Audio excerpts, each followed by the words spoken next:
Welcome to Soft Mystic Stories. Picture this.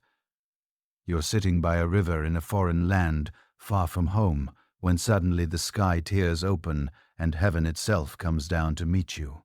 This is exactly what happened to a young priest named Ezekiel over 2,500 years ago.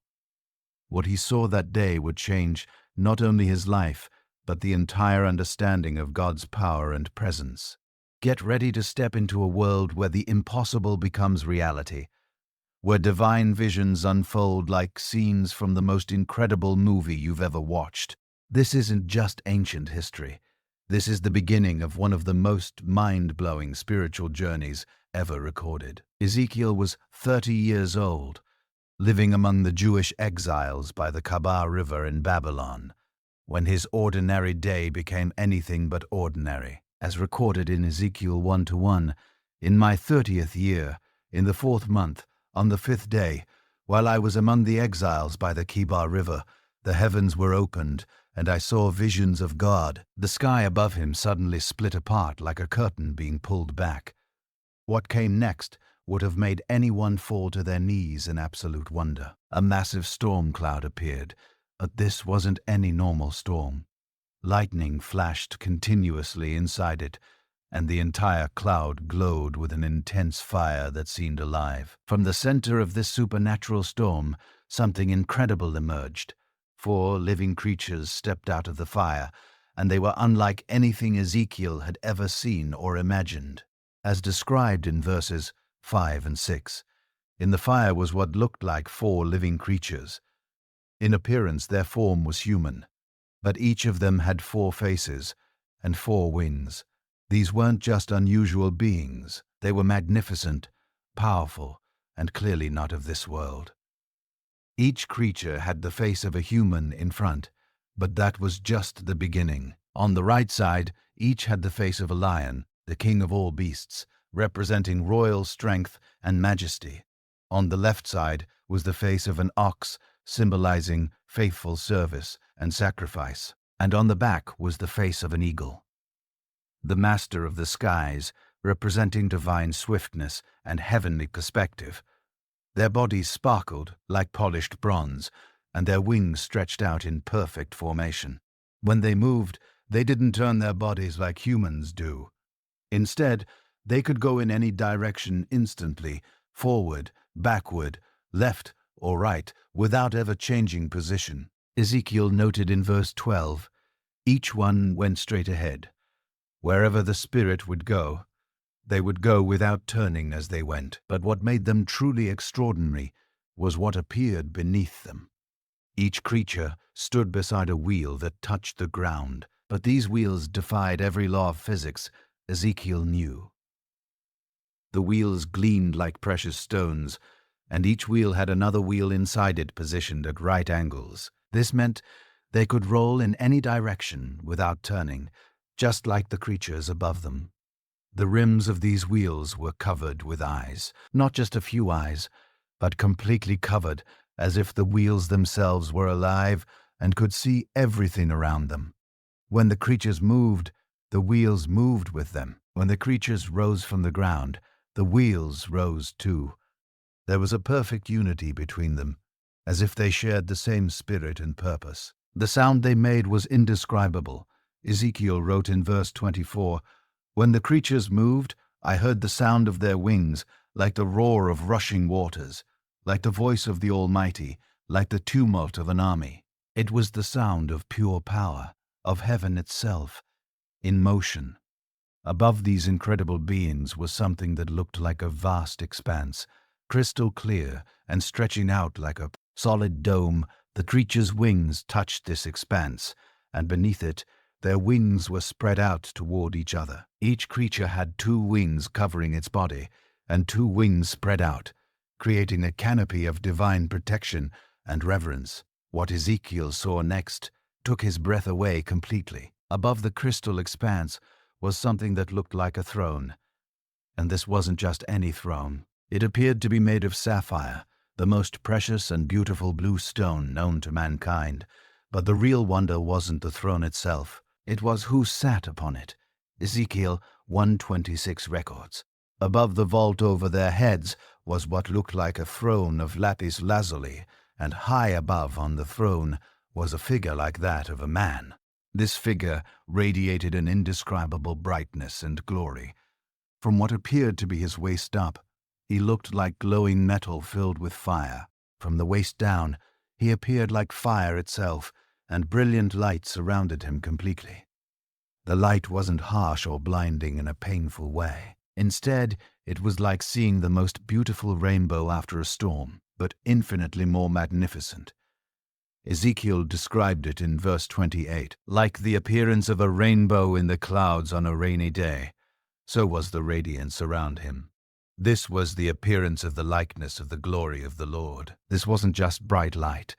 This was the very presence of God himself, the creator of the universe, choosing to reveal himself to a young priest in exile. The glory that filled Solomon's temple, the presence that led Israel through the wilderness as a pillar of fire, was now appearing directly to Ezekiel in a vision that would change everything. While Ezekiel lay face down, trembling before this incredible vision, he heard a voice speaking to him.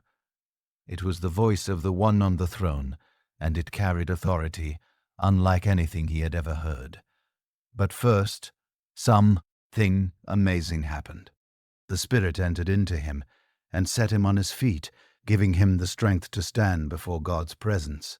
The voice spoke with both tenderness and authority, calling him Son of Man, a title that emphasized his humanity, in contrast to the divine glory before him. As recorded in Ezekiel 2-3, God said, "Son of man, I am sending you to the Israelites, to a rebellious nation that has rebelled against me. They and their ancestors have been in revolt against me to this very day." This wasn't going to be an easy assignment. God was completely honest about what Ezekiel would face. The people he was being sent to were described as obstinate and stubborn.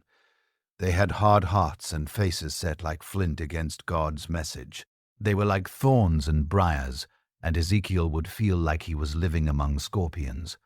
But God's commission continued with both warning and encouragement. In verses 6 and 7, the Lord said, "And you, Son of Man, do not be afraid of them or their words. Do not be afraid, though briars and thorns are all around you, and you live among scorpions. Do not be afraid of what they say or be terrified by them.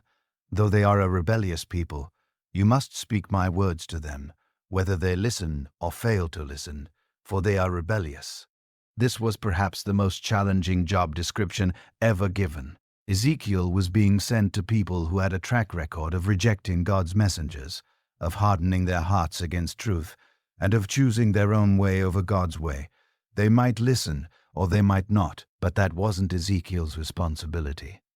His job was simply to deliver God's message faithfully, regardless of their response. The commission came with a clear understanding that success wouldn't be measured by how many people listened or changed their ways. Success would be measured by faithfulness to the message itself. Godwa. Snate asking Ezekiel to be successful in human terms. He was asking him to be obedient. What happened next was unlike anything in recorded history. God presented Ezekiel with a scroll, but this wasn't an ordinary document as described in Ezekiel 2-9. Then I looked and I saw a hand stretched out to me. In it was a scroll, which he unrolled before me. This scroll was covered with writing on both sides, which was unusual for ancient documents. Normally, writing appeared only on one side to preserve the precious material. But this scroll was completely filled with God's message. The content wasn't pleasant. It was words of lament and mourning and woe. Then came the most extraordinary command Ezekiel had ever received. In chapter 3-1, God said, "Son of man, eat what is before you. Eat this scroll. Then go and speak to the people of Israel." This wasn't symbolic language. God was literally telling Ezekiel to eat the scroll containing his prophetic message. Without hesitation, Ezekiel obeyed this incredible command. He opened his mouth and ate the scroll that God gave him. What happened next was completely unexpected. Despite the scroll being filled with messages of judgment and sorrow, when Ezekiel ate it, It tasted as sweet as honey in his mouth. This amazing transformation revealed something profound about God's word. Even when the message contains difficult truths or warnings of judgment, there's something inherently sweet about receiving revelation from God. The bitterness of the message's content was overshadowed by the sweetness of divine communication itself. God explained the significance of this act in verse 4. He then said to me, "Son of man, go now to the people of Israel and speak my words to them." The scroll hadn't just been read by Ezekiel. It had become part of him. The message was now literally inside him, transformed from external words on a page to internal conviction and calling. This wasn't just about memorizing a message or understanding concepts. Ezekiel had internalized God's word in the most complete way possible. Every word of judgment, every call to repentance, every promise of restoration was now as much a part of him as his own thoughts and feelings. After the incredible experience of eating the scroll, God gave Ezekiel one of the most sobering responsibilities ever assigned to a human being. He was to become a watchman, not just any watchman, but a spiritual guardian responsible for the eternal welfare of God's people. In ancient times, watchmen stood on city walls or high towers, scanning the horizon for approaching danger. When they spotted enemies or threats, they would blow a warning trumpet to alert the city. The safety of everyone depended on the watchman's faithfulness and alertness. Now God was appointing Ezekiel to this same role, but in the spiritual realm, as recorded in Ezekiel 3:17. God said, "Son of man, I have made you a watchman for the people of Israel. So hear the word I speak and give them warning from me." This wasn't just about delivering messages. It was about bearing responsibility for people's spiritual safety and eternal destiny. God explained the weight of this responsibility with crystal clarity. If a wicked person was heading towards spiritual destruction and Ezekiel failed to warn them, their blood would be on Ezekiel's hands. In verses 18 and 19, the Lord said, "When I say to a wicked person, 'You will surely die,' and you do not warn them or speak out to dissuade them from their evil ways in order to save their life, that wicked person will die for their sin, and I will hold you accountable for their blood. But if you do warn the wicked person, and they do not turn from their wickedness or from their evil ways, they will die for their sin, but you will have saved yourself." The same principle applied to righteous people who might turn away from their faith if they began to sin, and Ezekiel didn't warn them of the consequences. He would bear responsibility for their spiritual downfall. But if he faithfully delivered the warning, whether they listened or not, he would be free from their blood. This created an enormous burden of responsibility. Ezekiel wasn't just responsible for his own spiritual condition. He was accountable for everyone he was sent to warn. Their eternal destiny partly depended on his faithfulness in delivering God's messages, but with this great responsibility came great authority. God wasn't sending Ezekiel out empty-handed. Every warning, every call to repentance, every promise of restoration carried the full weight of divine authority behind it. When Ezekiel spoke God's words, he spoke with the same authority as God himself. God's methods of communication through Ezekiel were unlike anything seen before. Instead of just speaking words, God commanded Ezekiel to act out his messages through dramatic symbolic performances that would capture people's attention and burn the truth into their memories. The first dramatic act began with something as simple as a brick. In Ezekiel 4:1, God commanded, "Now, son of man, take a block of clay, put it in front of you, and draw the city of Jerusalem on it." This wasn't just an art project. This was the beginning of a powerful visual prophecy. After drawing Jerusalem on the brick, Ezekiel was told to lay siege to it.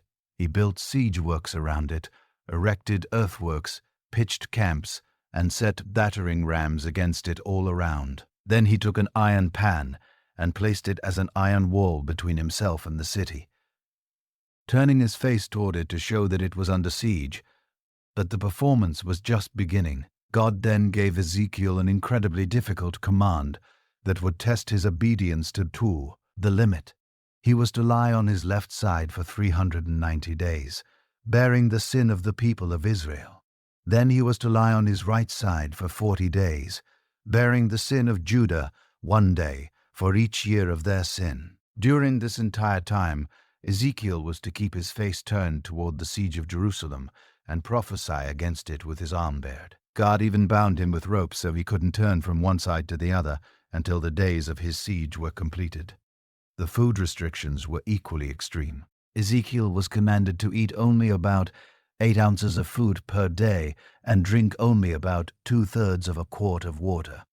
The food was to be made from a mixture of wheat, barley, beans, lentils, millet, and spelt, the kind of mixture people would eat during a siege when normal food supplies were exhausted. Initially, God commanded Ezekiel to cook this food over human excrement. But when Ezekiel protested that he had never defiled himself with unclean food, God mercifully allowed him to use cow dung instead. This represented the unclean conditions the people would face during the siege of Jerusalem. Every aspect of this dramatic performance had meaning.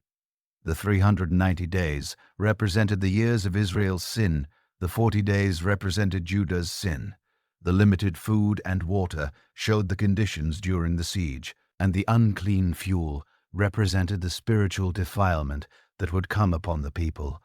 One of the most heartbreaking aspects of Ezekiel's visions was witnessing something that had never happened before in Israel's history: the gradual departure of God's glory from the temple in Jerusalem. This wasn't a sudden abandonment, but a slow, reluctant withdrawal that showed God's patience even in judgment. The process began when Ezekiel was transported in vision to Jerusalem, specifically to the entrance of the north gate of the inner court of the temple. What he saw there broke his heart. As recorded in Ezekiel 8-3, he stretched out what looked like a hand and took me by the hair of my head.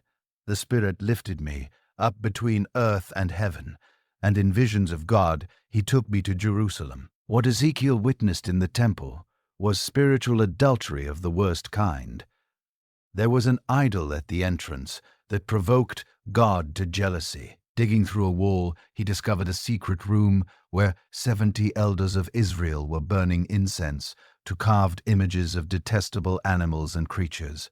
At the entrance to the north gate, women were sitting and weeping for the false god Tammuz.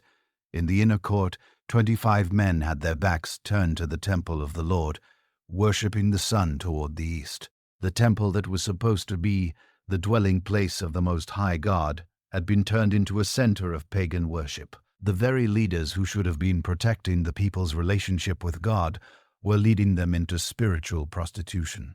It was in this context that God's glory began its slow departure. In chapter 9-3, Ezekiel recorded, "Now the glory of the God of Israel went up from above the cherubim where it had been, and moved to the threshold of the temple."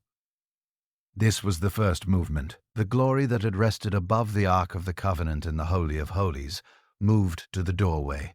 The glory didn't leave immediately. It paused at the threshold, as if reluctant to go, giving opportunity for repentance that never came.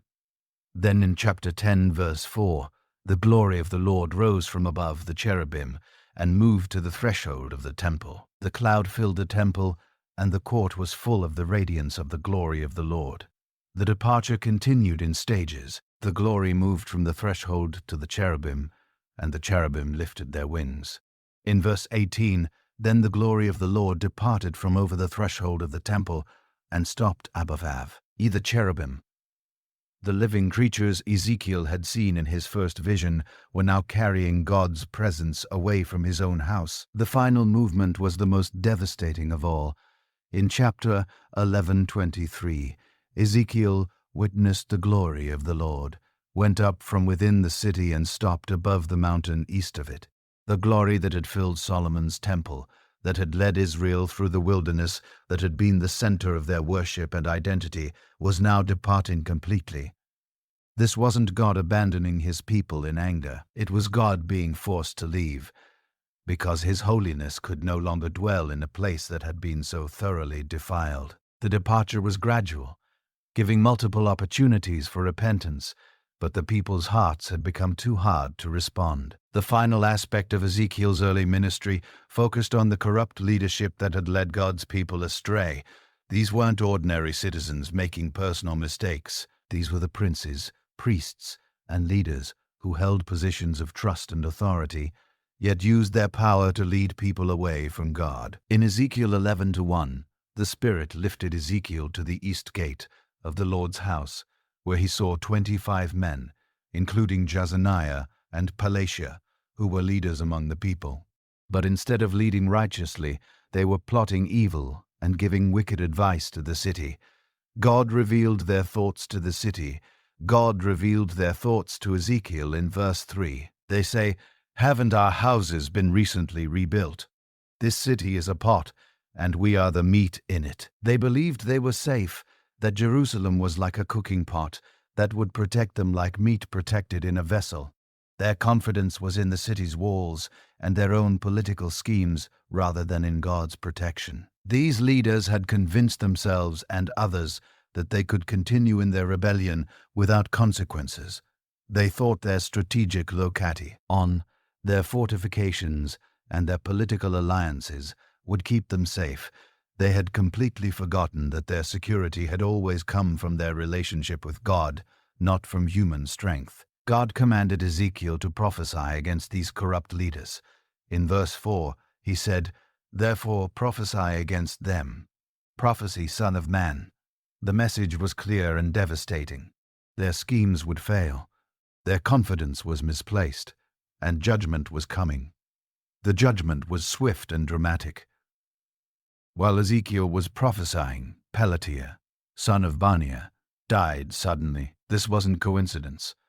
It was a sign that God's words through Ezekiel carried immediate power and authority. The death of this leader served as a warning to all the others about the seriousness of their rebellion. The experience was so intense that Ezekiel fell face down and cried out, "Alas, sovereign Lord, will you completely destroy the remnant of Israel?" He was overwhelmed by the reality that God's judgments were not empty threats, but immediate realities. But even in judgment, God's heart of mercy was revealed. He explained that although he had scattered his people among the nations and countries, he himself would be a sanctuary for them in the countries where they had gone. The exile wasn't abandonment, it was discipline with a purpose. God promised restoration in verses 17 to 20. "I will gather you from the nations and bring you back from the countries where you have been scattered, and I will give you back the land of Israel again. They will return to it and remove all its vile images and detestable idols. I will give them an undivided heart and put a new spirit in them. I will remove from them their heart of stone and give them a heart of flesh. Then they will follow my decrees and be careful to keep my laws. They will be my people, and I will be their God." The corrupt leaders had hearts of stone. But God promised to give his people hearts of flesh. Where there was division and rebellion, he would create unity and obedience. Where there was spiritual adultery, he would restore faithful relationship. The judgment on the leaders wasn't the end of the story. It was the beginning of a new chapter of restoration and hope. After the incredible visions and symbolic acts of his calling, God commanded Ezekiel to perform another dramatic prophecy that would shake the hearts of everyone who witnessed it. This wasn't going to be comfortable or easy. It was going to be a living picture of the horror that was coming to Jerusalem. In Ezekiel 12:3, God gave Ezekiel a command that seemed almost impossible. "Therefore, son of man, pack your belongings for exile. And in the daytime, as they watch, set out and go from where you are to another place. Perhaps they will understand, though they are a rebellious people." Ezekiel was to pack his bags like a refugee preparing to flee his homeland. That this wasn't just any packing, these were the belongings of someone going into exile. The few precious atoms a person could carry when forced to leave everything behind forever. The people watching would immediately understand what this meant, because many of them had already experienced this nightmare. During the day, while everyone could see him clearly, Ezekiel gathered his meager possessions. He packed only what an exile could carry, the bare essentials for survival in a foreign land. No luxuries, no family treasures, no comfortable reminders of home, just the basics needed to stay alive. But the real drama came in the evening, as recorded in verse 4. During the daytime while they watch, bring out your belongings packed for exile. Then in the evening, while they are watching, go out like those who go into exile. This wasn't just about packing, this was about acting out the actual mom, not a forced departure. When evening came, Ezekiel did something that made everyone's blood run cold. Instead of walking out through the door like a normal person, he dug through the wall of his house with his own hands. This represented people so desperate to escape that they would break through walls rather than use doors, trying to avoid capture by enemy soldiers. With his belongings on his shoulder, Ezekiel covered his face and went out through the hole he had made in the wall. The covered face showed the shame and grief of exile. People too heartbroken to look back at what they were losing, too afraid to see what lay ahead. The next morning, God explained the meaning of this powerful drama. In verse 10, he said, "Say to them, this is what the sovereign Lord says. This prophecy concerns the prince in Jerusalem and all the Israelites who are there." This wasn't just about ordinary people. This was about their leaders, including the king himself. Ezekiel was told to explain in verse 11, "Say to them, I am assigned to you. As I have done, so it will be done to them. They will go into exile as captives." Every action Ezekiel had performed would be experienced by the people in Jerusalem. The packing, the wall breaking, the covered faces, the desperate escape, it would all become their reality. The prophecy became even more specific regarding their leader. In verse 12, God revealed, "The prince among them will put his things on his shoulder at dusk and leave, and a hole will be dug in the wall for him to go through. He will cover his face so that he cannot see the land." Even the king would experience this humiliation, fleeing like a common refugee through a hole in the wall. But the most devastating part was yet to come. God declared in verse 13, "I will spread my net for him, and he will be caught in my snare. I will bring him to Babylonia, the land of the Chaldeans Bub. He will not see it, and there he will die." The king would be captured, blinded, and taken to Babylon, where he would die without ever seeing the land of his captivity. While Ezekiel was faithfully delivering God's true messages through dramatic demonstrations, Jerusalem was plagued by false prophets, who were telling people exactly what they wanted to hear. These weren't just mistaken religious teachers. They were dangerous deceivers leading people toward destruction with lies disguised as divine revelation. In Ezekiel 13:2, God commanded Ezekiel to take action against these frauds. "Son of man, prophesying against the prophets of Israel who are now prophesying. Say to those who prophesy out of their own imagination, hear the word of the Lord." Durham. These so-called prophets weren't receiving visions from God. They were making up messages from their own minds. God's condemnation was swift and fierce. In verse 3, he declared, "This is what the sovereign Lord says. Woe to the foolish prophets who follow their own spirit and have seen nothing." They claimed to have visions, but they had seen absolutely nothing from God. They were spiritual frauds, leading people astray with their own imaginations. These false prophets were compared to jackals among ruins in verse 4. Just as jackals scavenge in destroyed places without rebuilding anything, these prophets were feeding off the spiritual destruction of God's people without offering any real help or hope. They were parasites, not healers. The most tragic part was their timing. In verse 5, God revealed their true nature. "You have not gone up to the breaches in the wall to repair it for the people of Israel, so that it will stand firm in the battle on the day of the Lord." When God's people needed true spiritual leadership, most desperately, these false prophets were nowhere to be found.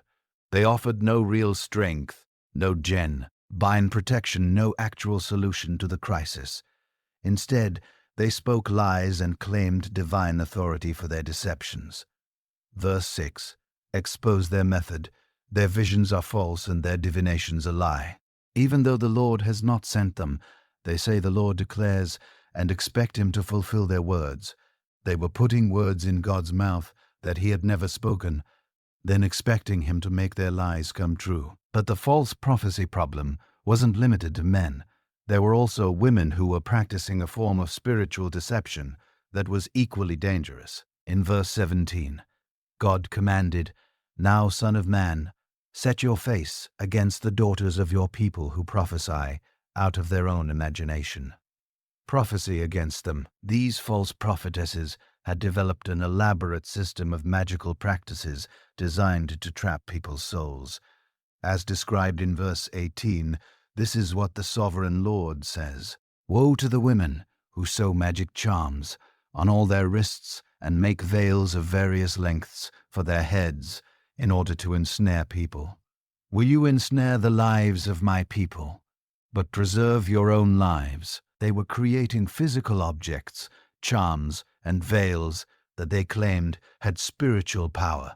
People were paying them for these items, believing they would provide protection or spiritual insight. But these women were actually trapping people in deception, taking advantage of their spiritual hunger for personal gain. God revealed their mercenary motivation. In verse 19, "You have profaned me among my people for a few handfuls of barley and scraps of bread. By lying to my people who listen to lies, you have killed those who should not have died and have spared those who should not live." They were selling false spiritual comfort to people heading toward judgment while failing to warn those who truly needed to repent. The judgment against all these false spiritual leaders was absolute. In verse 20, God declared his intention to tear away their deceptive tools. "Therefore, this is what the sovereign Lord says: I am against your magic charms with which you ensnare people like birds, and I will tear them from your arms. I will set free the people that you ensnare like birds." After exposing the false prophets, God gave Ezekiel a parable that would cut to the heart of Jerusalem's true spiritual condition. This wasn't a gentle metaphor, it was a devastating comparison that revealed how far God's chosen city had fallen from its intended purpose. In Ezekiel 15:2, God posed a question that seemed simple but carried profound implications. "Son of man, how is the wood of a vine different from that of a branch from any of the trees in the forest?" This question forced people to think about what made a vine special and valuable. Everyone knew the answer. A vine was valuable for only one thing: producing grapes. Unlike other trees that could be used for building or making tools, vinwood was soft, weak, and essentially useless for any practical construction purpose. Its entire value depended on its ability to bear fruit. God pressed the point further. In verse 3, "Is wood ever taken from it to make anything useful? Do they make pegs from it to hang things on?" The answer was obviously no. Nobody made furniture from vinewood. Nobody carved tools from it. Nobody even made simple pegs to hang things on. Vinewood was too weak and unreliable for any of these purposes. This led to the devastating application of the parable. Jerusalem was like a vine, chosen by God specifically to bear spiritual fruit, to be a light to the nations, to demonstrate God's character to the world. But instead of producing the fruit it was created for, Jerusalem had become spiritually barren, and just as useless vinewood was only good for one thing: burning as fuel. Jerusalem in its fruitless state was only fit for God's consuming judgment. In verse 4, God made this clear. "And after it is thrown on the fire as fuel, and the fire burns both ends and chars the middle, is it then useful for anything?" The image became even more pointed. Even after vinewood was partially burned, it became completely worthless. The charred remains couldn't be used for anything at all. This represented Jerusalem's condition. After experiencing God's partial judgments, instead of repenting and returning to fruitfulness, the city had become even more hardened and useless. In verse 6, God applied the parable directly. "Therefore, this is what the sovereign Lord says: As I have given the wood of the vine among the trees of the forest as fuel for the fire, so will I treat the people living in Jerusalem. Jerusalem's fate was sealed, not because God was cruel, but because the city had failed to fulfill its purpose and had become spiritually worthless. The judgment wasn't arbitrary. It was the natural consequence of fruitlessness. Just as a farmer eventually removes a barren vine that takes up space without producing grapes, God was removing Jerusalem because it had failed to produce the spiritual fruit it was planted to bear. What came next was perhaps the most powerful and disturbing allegory in all of Scripture. God told Ezekiel to present Jerusalem's spiritual history as the story of an abandoned baby who grew up to become an unfaithful wife. This wasn't just a story. It was a raw, emotional account of betrayal that would make people understand the depth of their spiritual adultery. The story began with an image that would break any heart. In Ezekiel 16:4, God described Jerusalem's origins. On the day you were born, your cord was not cut, nor were you washed with water to make you clean, nor were you rubbed with salt or wrapped in cloths. This was a baby completely abandoned, left to die without even the most basic care that any newborn needed to survive. Verse 5 painted an even more tragic picture. No one looked on you with pity or had compassion enough to do any of these things for you. Rather, you were thrown out into the open field, for on the day you were born, you were despised. This baby wasn't just neglected. She was actively rejected and thrown away like garbage. But then came the moment of divine rescue. In verse 6, God revealed his intervention. Then I passed by and saw you kicking about in your blood, and as you lay there in your blood, I said to you, live. Indeed, God didn't just walk by the dying infant. He commanded her to live and took personal responsibility for her survival. Under God's care, the abandoned baby began to thrive. Verse 7 described her growth. I made you grow like a plant of the day, if field. You grew and developed and entered puberty. Your breasts had formed and your hair had grown, yet you were still naked and bare. God had brought her from the brink of death to the beauty of young womanhood. When she reached maturity, God's relationship with her changed from guardian to husband. In verse 8, he declared, later I passed by, and when I looked at you and saw that you were old enough for love, I spread the corner of my garment over you and covered your naked body. I gave you my solemn oath and entered into a covenant with you, and you became mine. This was the moment of their spiritual marriage, God choosing Jerusalem as his bride. The blessings that followed were extraordinary. God clothed her in the finest materials, embroidered clothed, leather sandals, fine linen, and costly garments. He adorned her with jewelry, bracelets, necklaces, rings, and a beautiful crown. He fed her the finest foods, honey, olive oil, and the best flour. She became incredibly beautiful and rose to become a queen among nations, but success corrupted her heart. In verse 15, the tragic turn began, but you trusted in your beauty and used your fame to become a prostitute. You lavished your favors on anyone who passed by, and your beauty became his. The very gifts God had given her became tools of spiritual adultery. The adultery wasn't just occasional unfaithfulness, it was systematic spiritual prostitution. She took the clothes God had given her and made shrines for false gods. She took the jewelry he had provided and made idols. She even took the food he supplied and offered it to other gods as incense. But the most horrifying aspect was yet to be revealed. In verse 20, God exposed the ultimate abomination. And you took your sons and daughters, whom you bore to me, and sacrificed them as food to the idols. Was your prostitution not enough? She had taken the children of her marriage with God and sacrificed them to false gods, the ultimate betrayal of trust and love.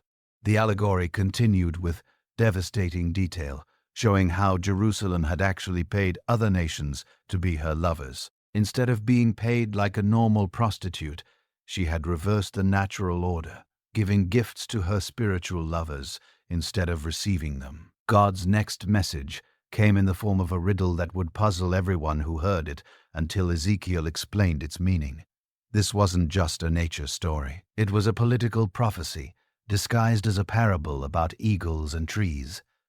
In Ezekiel 17:2, God commanded, "Son of man, set forth an allegory, and tell it to the Israelites as a parable." What followed was a story that seemed simple on the surface, but contained layers of meaning that would reveal the political drama happening around them.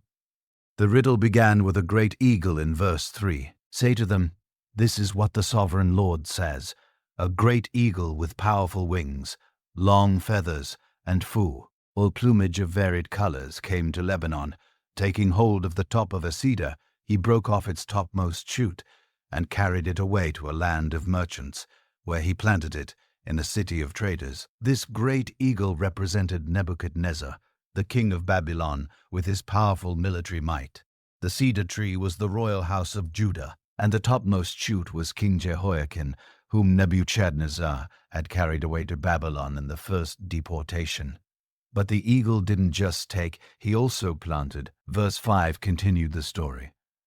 He took one of the seedlings of the land and put it in fertile soil. He planted it like a willow by abundant water, and it sprouted and became a low, spreading vine. This seedling was Zedekiah, whom Nebuchadnezzar had placed on the throne as a puppet king. The arrangement seemed to be working well. The vine grew and spread, but it remained low and under the control of the eagle that had planted it. This represented the tributary relationship where Judah would remain a kingdom, but under Babylonian authority. However, the story took a dramatic turn in verse 7. But there was another eagle, a great one with powerful wings and a lot of feathers. The vine now turned its roots toward him from the plot, where it was planted, and stretched out its branches to him for water. This second eagle was Egypt, and the vine turning toward it represented King Zedekiah's decision to seek Egyptian help in rebelling against Babylon. The question posed in verse 9 revealed the foolishness of this decision. Will it thrive? Will it not be uprooted and stripped of its fruit, so that it withers? All its new growth will wither. It will not take a strong arm or many people to pull it up by the roots. The vine that tried to serve two eagles would be destroyed by both. God then revealed his personal involvement in this political drama. In verse 16, he declared, "As surely as I live, declares the sovereign Lord, he shall die in Babylon, in the land of the king who put him on the throne, whose oath he despised and whose treaty he broke." Zedekiah's rebellion wasn't just against Nebuchadnezzar, it was against God himself, who had ordained the Babylonian king's authority. The judgment was swift and certain. Verse 20 proclaimed, "I will spread my net for him, and he will be caught in my snare. I will bring him to Babylon and execute judgment on him there, because he was unfaithful to me." God would personally ensure that the rebellious king faced justice for his oath-breaking and unfaithfulness. But the parable ended with hope. In verse 22, God promised, "This is what the sovereign Lord says. I myself will take a shoot from the very top of a cedar and plant it. I will break off a tender sprig from its topmost shoots and plant it on a high and lofty mountain." This represented God's promise to raise up a future king from David's line who would rule righteously. After delivering these harsh judgments against the nation as a whole, God revealed a principle that would revolutionize how people understood divine justice. This wasn't just about national consequences. It was about individual responsibility and the possibility of personal redemption even in the midst of national judgment. The principle was introduced through a popular saying that people were using to excuse their situation. In Ezekiel 18:2, God addressed this excuse. "What do you people mean by quoting this proverb about the land of Israel? The parents eat sour grapes, and the children's teeth are set on edge." People were claiming they were suffering for their ancestors' sins, not their own. God's response was absolute and final. In verse 3, he declared, "As surely as I live, declares the sovereign Lord, you will no longer quote this proverb in Israel." The era of blaming previous generate ions was officially over. Each person would be held accountable for their own choices and actions. To illustrate this principle, God presented 3 generations of a family with different moral choices. The first generation was represented by a righteous man described in verse 5. Suppose there is a righteous man who does what is just and right. This man followed God's laws completely. He didn't worship idols, commit adultery, oppress others, or charge interest on loans. He fed the hungry, clothed the naked, and executed true justice. The verdict for this righteous man was clear in verse 9. He follows my decrees and faithfully keeps my laws.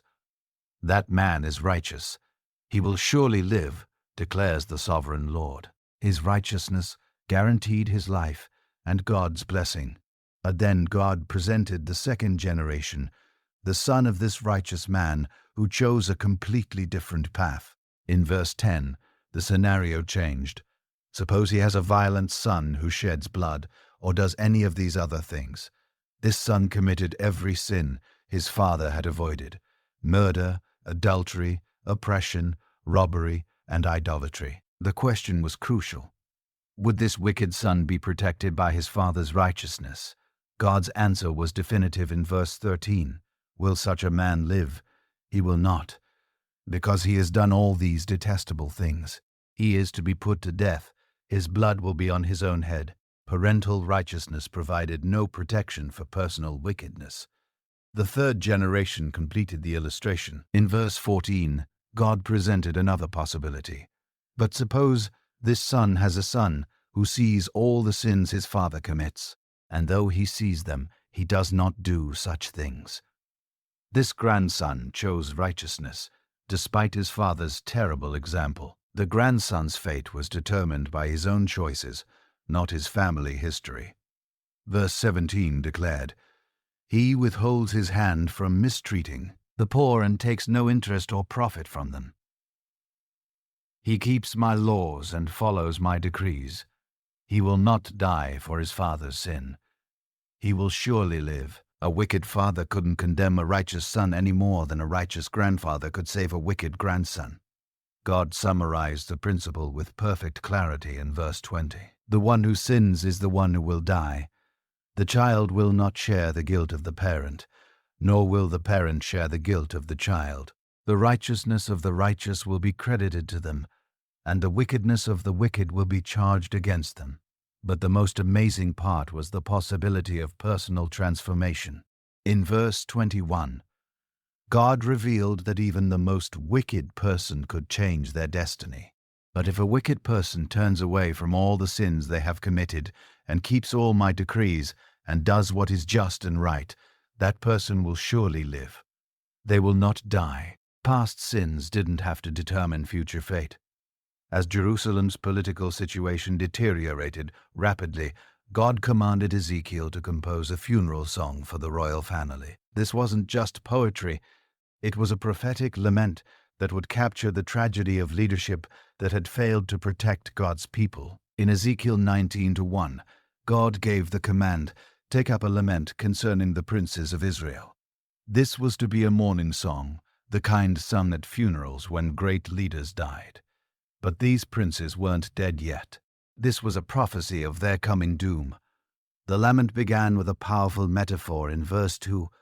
What a lioness was your mother. Among the lions, she lay down among young lions and reared her cubs. The mother lioness represented the royal line of David, specifically the kingdom of Judah. She was strong and noble, raising her young among other powerful leaders. The first cub grew to become a fearsome predator. Verse 3 described his development. She brought up one of her cubs, and he became a strong lion. He learned to tear the prey, and he became a man-eater. This represented King Jehoah. This represented King Jehoahaz, who ruled for only 3 months before being captured, but his reign was cut short by foreign intervention. In verse 4, the lament continued. The nations heard about him, and he was trapped in their pit. They led him with hooks to the land of Egypt. Jehoahaz was taken captive by Pharaoh Necho and died in Egyptian exile, never to return to his homeland. The lioness didn't give up after losing her first cub. Verse 5 told of her next attempt. When she saw her hope unfulfilled, her expectation gone, she took another of her cubs and made him a strong lion. This second cub was Jehoiachin, who seemed destined for greater success than his predecessor. This second lion also became powerful and dangerous. Verse 6 described his reign. He prowled among the lions, for he had become a strong lion. He learned to tear the prey, and he became a man-eater. Like his predecessor, he ruled with violence and oppression, devouring his own people. His destructive behavior extended beyond just personal violence. Verse 7 revealed the scope of his damage. He broke down their strongholds and devastated their towns. The land and all who were in it were terrified by his roaring. This king destroyed the very infrastructure and communities he was supposed to protect, but his fate was even worse than the first cubs. In verse 8, the lament described his capture. Then the nations came against him, those from regions round about. They spread their net for him, and he was trapped in their pit. Unlike the first king, who was taken by one nation, this one faced a coalition of enemies. The end was swift and final. Verse 9 completed his story. With hooks, they pulled him into a cage and brought him to the king of Babylon. They put him in prison. So his awe was heard no longer on the mountains of Israel. Jehoiachin was taken to Babylon in chains, and his voice of authority was silenced forever. The lament then shifted metaphors, comparing the royal line to a vine that had once been fruitful and strong. Verse 10 painted a picture of former glory. Your mother was like a vine in your vine planted by the water. It was fruitful and full of branches because of abundant water. This represented the kingdom during its prosperous years. But success led to pride and destruction. Verse 12 described the catastrophe, but it was uprooted in fury and thrown to the ground. The east wind made it shrivel. It was stripped of its fruit. Its strong branches withered and fire consumed them. The east wind represented the Babylonian invasion that would destroy everything. The final image was one of complete desolation. Verse 13 concluded the lament. Now it is planted in the desert, in a dry and thirsty land. The royal vine that had once flourished by abundant water was now withering in exile, far from the source of its strength and life. For the final symbolic act in this section, God gave Ezekiel one of the most vivid and disturbing metaphors yet. Jerusalem wasn't just a city under siege. It was like a cooking pot that had become so corroded and filthy that it could never be cleaned again. The prophecy came with a specific date in Ezekiel 24:1. In the 9th year, in the 10th month, on the 10th day, the word of the Lord came to me. This wasn't just any day. This was the exact day that Nebuchadnezzar began his final siege of Jerusalem. While the attack was starting hundreds of miles away, God was revealing it to Ezekiel in real time. God commanded Ezekiel to record this date in verse 2. Son of man, record this date, this very date, because the king of Babylon has laid siege to Jerusalem this very day. This prophecy would serve as proof that God knew exactly what was happening and when. The metaphor began simply enough in verse 3. Tell this rebellious people a parable and say to them, this is what the sovereign Lord says. Put on the cooking pot, put it on, and pour water into it. At first, this seemed like normal cooking preparation, but as the instructions continued, the true meaning became clear. Verse 4 revealed what was going into the pot. Put into it the pieces of meat, all the choice pieces, the leg and the shoulder, fill it with the best of these bones. The meat represented the people of Jerusalem, and the best pieces represented the nobility and leadership. The cooking process began in verse 5. Take the pick of the flock, pile wood beneath it for the bones, bring it to a boil, and cook the bones in it. This was the siege of Jerusalem. The city was being heated by the fires of war, and everyone inside was being cooked by the pressure and violence. But then, God revealed the real problem with this pot. In verse 6 he declared, For this is what the sovereign Lord says, Woe to the city of bloodshed, to the pot now encrusted, whose deposit will not go away. Take the meat out piece by piece, in whatever order it comes. The pot was corroded with rust and deposits that couldn't be cleaned. The rust and corrosion represented the accumulated bloodshed and sin that had built up in Jerusalem over generations. Just as rust weakens metal and makes it unusable, the moral corruption had weakened the city beyond repair. Verse 7 identified the source of this corruption, for the blood she shed is in her midst. She poured it on the bare rock. She did not pour it on the ground where the dust would cover it. The city had committed murders so openly and brazenly that the blood cried out for vengeance. The judgment was both just and inevitable. In verse 8, God explained his response. To stir up wrath and take revenge, I put her blood on the bare rock, so that it would not be covered. God himself had ensured that Jerusalem's crimes would not be hidden or forgotten. The corruption was so complete that normal cleaning wouldn't work. Verse 11 described the drastic measures needed. Then set the empty pot on the coals, till it becomes hot, and its copper glows, so that its impurities may be melted and its deposit burned away. The only way to deal with this level of corruption was to heat the pot until the metal itself glowed and the rust was burned away. But even this extreme treatment failed. Verse 12 revealed the hopeless condition. It has frustrated all efforts. Its heavy deposit has not been removed, not even by fire. The corruption was so deep and complete that even the most intense purification couldn't clean it. The final verdict was devastating in verse 13. Now your impurity is double lewdness, because I tried to cleanse you, but you would not be cleansed from your impurity. You will not be clean again until my wrath against you has subsided. The pot was beyond redemption and would have to be completely destroyed. After delivering devastating prophecies against Jerusalem, God's attention turned to the nations surrounding Israel. These weren't random judgments against distant peoples. They were targeted pronouncements against specific neighbors who had celebrated Jerusalem's downfall and taken advantage of God's people in their darkest hour. The first nation to face judgment was Ammon, located east of the Jordan River. In Ezekiel 25:2, God commanded, Son of man, set your face against the Ammonites, and prophesy against the Ammonites, and prophesy against the Ammon. The Ammonites were descendants of Lot, making them distant relatives of Israel, but they had shown no family loyalty when Jerusalem fell. Their crime was revealed in verse 3. Say to them, Hear the word of the sovereign Lord. This is what the sovereign Lord says, because you said, Aha, over my sanctuary, when it was desecrated, and over the land of Israel, when it was laid waste, and over the people of Judah, when they went into exile. The Ammonites had actually celebrated when God's temple was destroyed and his people were dragged away in chains. This wasn't just political rivalry, it was spiritual mockery. They had rejoiced when the place where God's name dwelt was defiled and destroyed. Their aha was a cry of triumph over what they saw as the defeat of Israel's God, not just Israel's army. The punishment would fit the crime perfectly. In verse, for God declared, Therefore, I'm going to give you to the people of the east as a possession.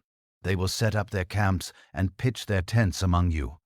They will eat your fruit and drink your milk. The very people the Ammonites thought would protect them would instead consume everything they had. Their capital city would become a pasture for animals. In verse 5, I will turn Rabbah into a pasture for camels and Ammon, into a resting place for sheep. Then you will know that I am the Lord. The city where they had celebrated Israel's destruction would become grazing land for wandering herds. Next came Moab, another descendant nation of Lot. Their sin was different, but equally serious. In verse 8, God revealed their offense. This is what the sovereign Lord says.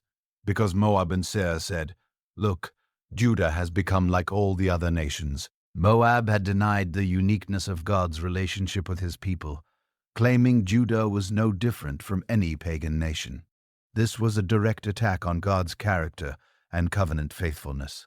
By saying Judah was just like other nations, Moab was essentially claiming that the God of Israel was powerless and no different from the false gods of other peoples. The judgment against Moab would expose the flank of their country in verse 9.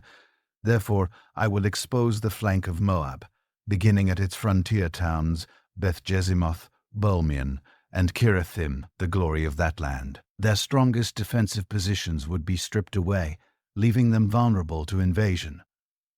Edom's judgment was perhaps the most personal of all. These were the descendants of Esau, Jacob's twin brother, making them the closest blood relatives Israel had among the nations. Their behavior during Jerusalem's crisis had been absolutely brutal. Their crime was revealed in verse 12. This is what the sovereign Lord says, because Edom took revenge on Judah and became very guilty by doing so. When Judah was already suffering under Babylonian attack, Edom had taken the opportunity to settle old scores and inflict additional damage on their wounded relatives.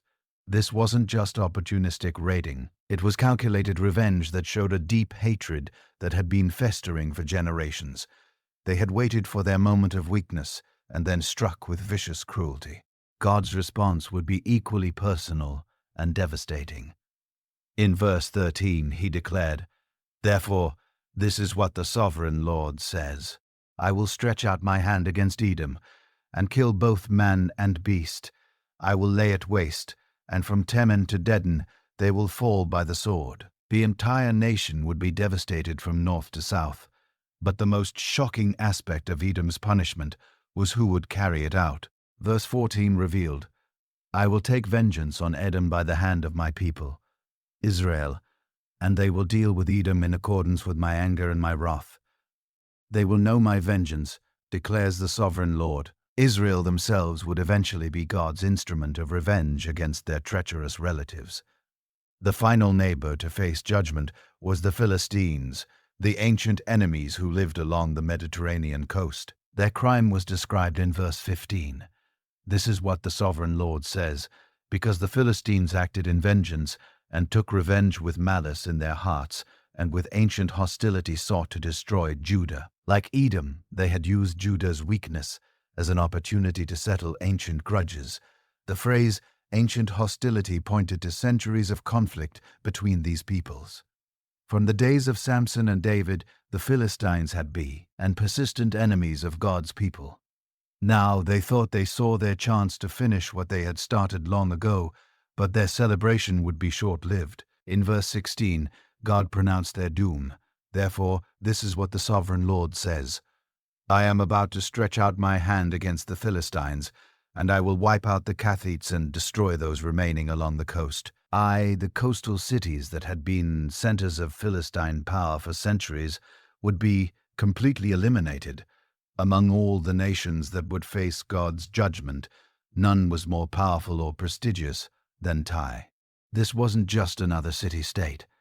Tyre was the crown jewel of ancient commerce, a maritime empire that controlled trade routes across the Mediterranean Sea and had grown fabulously wealthy from its strategic position. The prophecy against Tyre began with the same attitude that had condemned the other nations.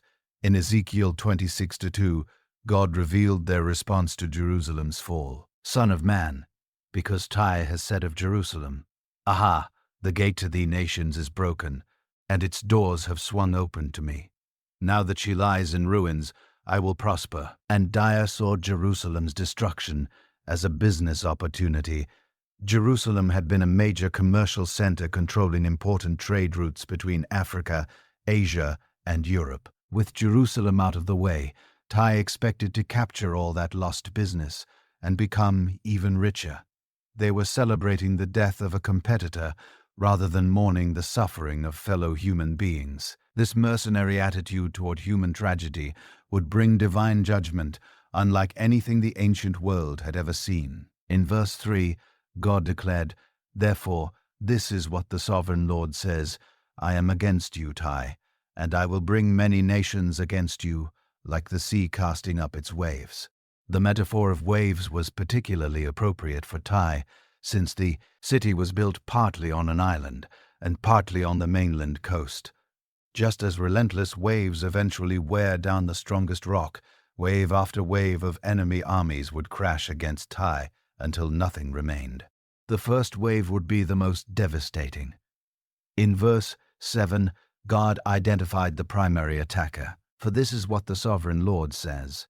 From the north I am going to bring against Tyre Nebuchadnezzar, king of Babylon, king of kings, with horses and chariots, with horsemen and a great army. The same Babylonian army that destroyed Jerusalem would turn its attention to Tyre. Nebuchadnezzar's siege methods were described in terrifying detail in verse 8. He will ravage your settlements on the mainland with the sword.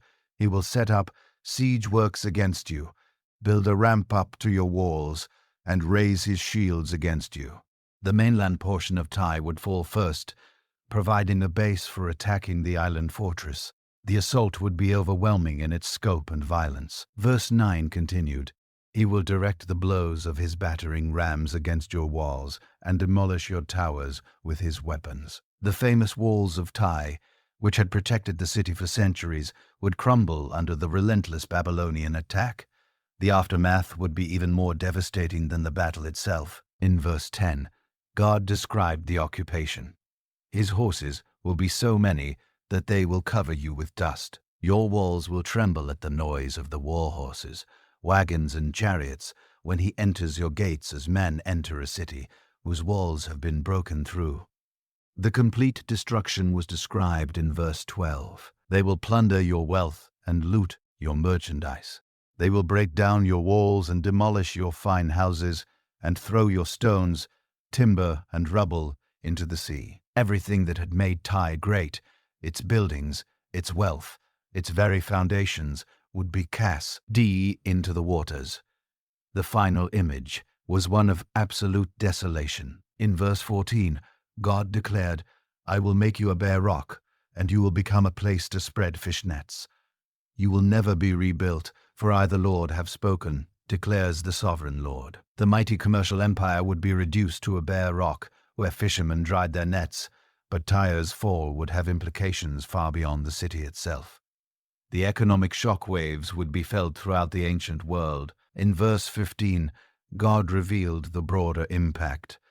This is what the sovereign Lord says to Tyre. Will not the coastlands tremble at the sound of your fall, when the wounded groan and the slaughter takes place in you?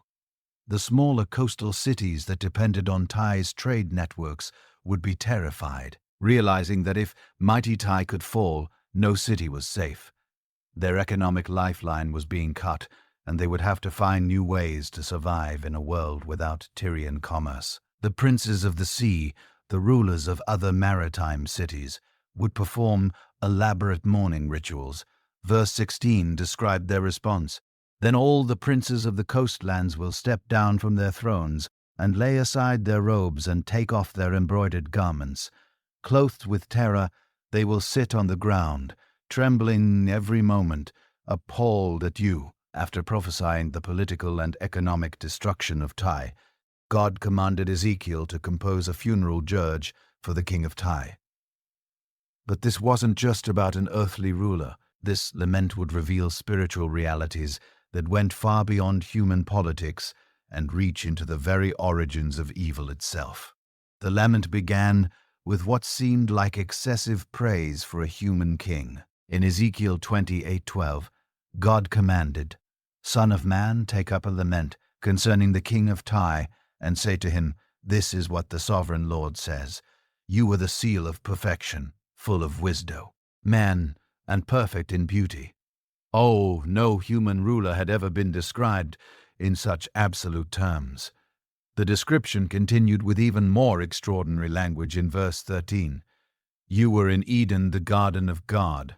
Every precious stone adorned you, carnelian, chrysolite, and emerald, topaz, onyx, and jasper, lapis, lazuli, turquoise, and beryl. Your settings and mountains were made of gold. On the day you were created, they were prepared. This being had been present in the original Garden of Eden, adorned with precious stones, and created by God himself. The revelation became even more astounding in verse 14. You were anointed as a guardian cherub, for so I ordained you. You were on the holy mount of God. You walked among the fiery stones. This wasn't describing any human king. This was describing a powerful, angelic being who had held one of the highest positions in God's heavenly court. This guardian cherub had originally been perfect in every way. Verse 15 confirmed.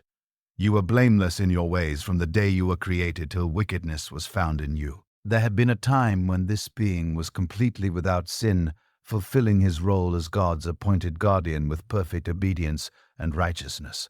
But something had gone terribly wrong. The perfection had been corrupted from within.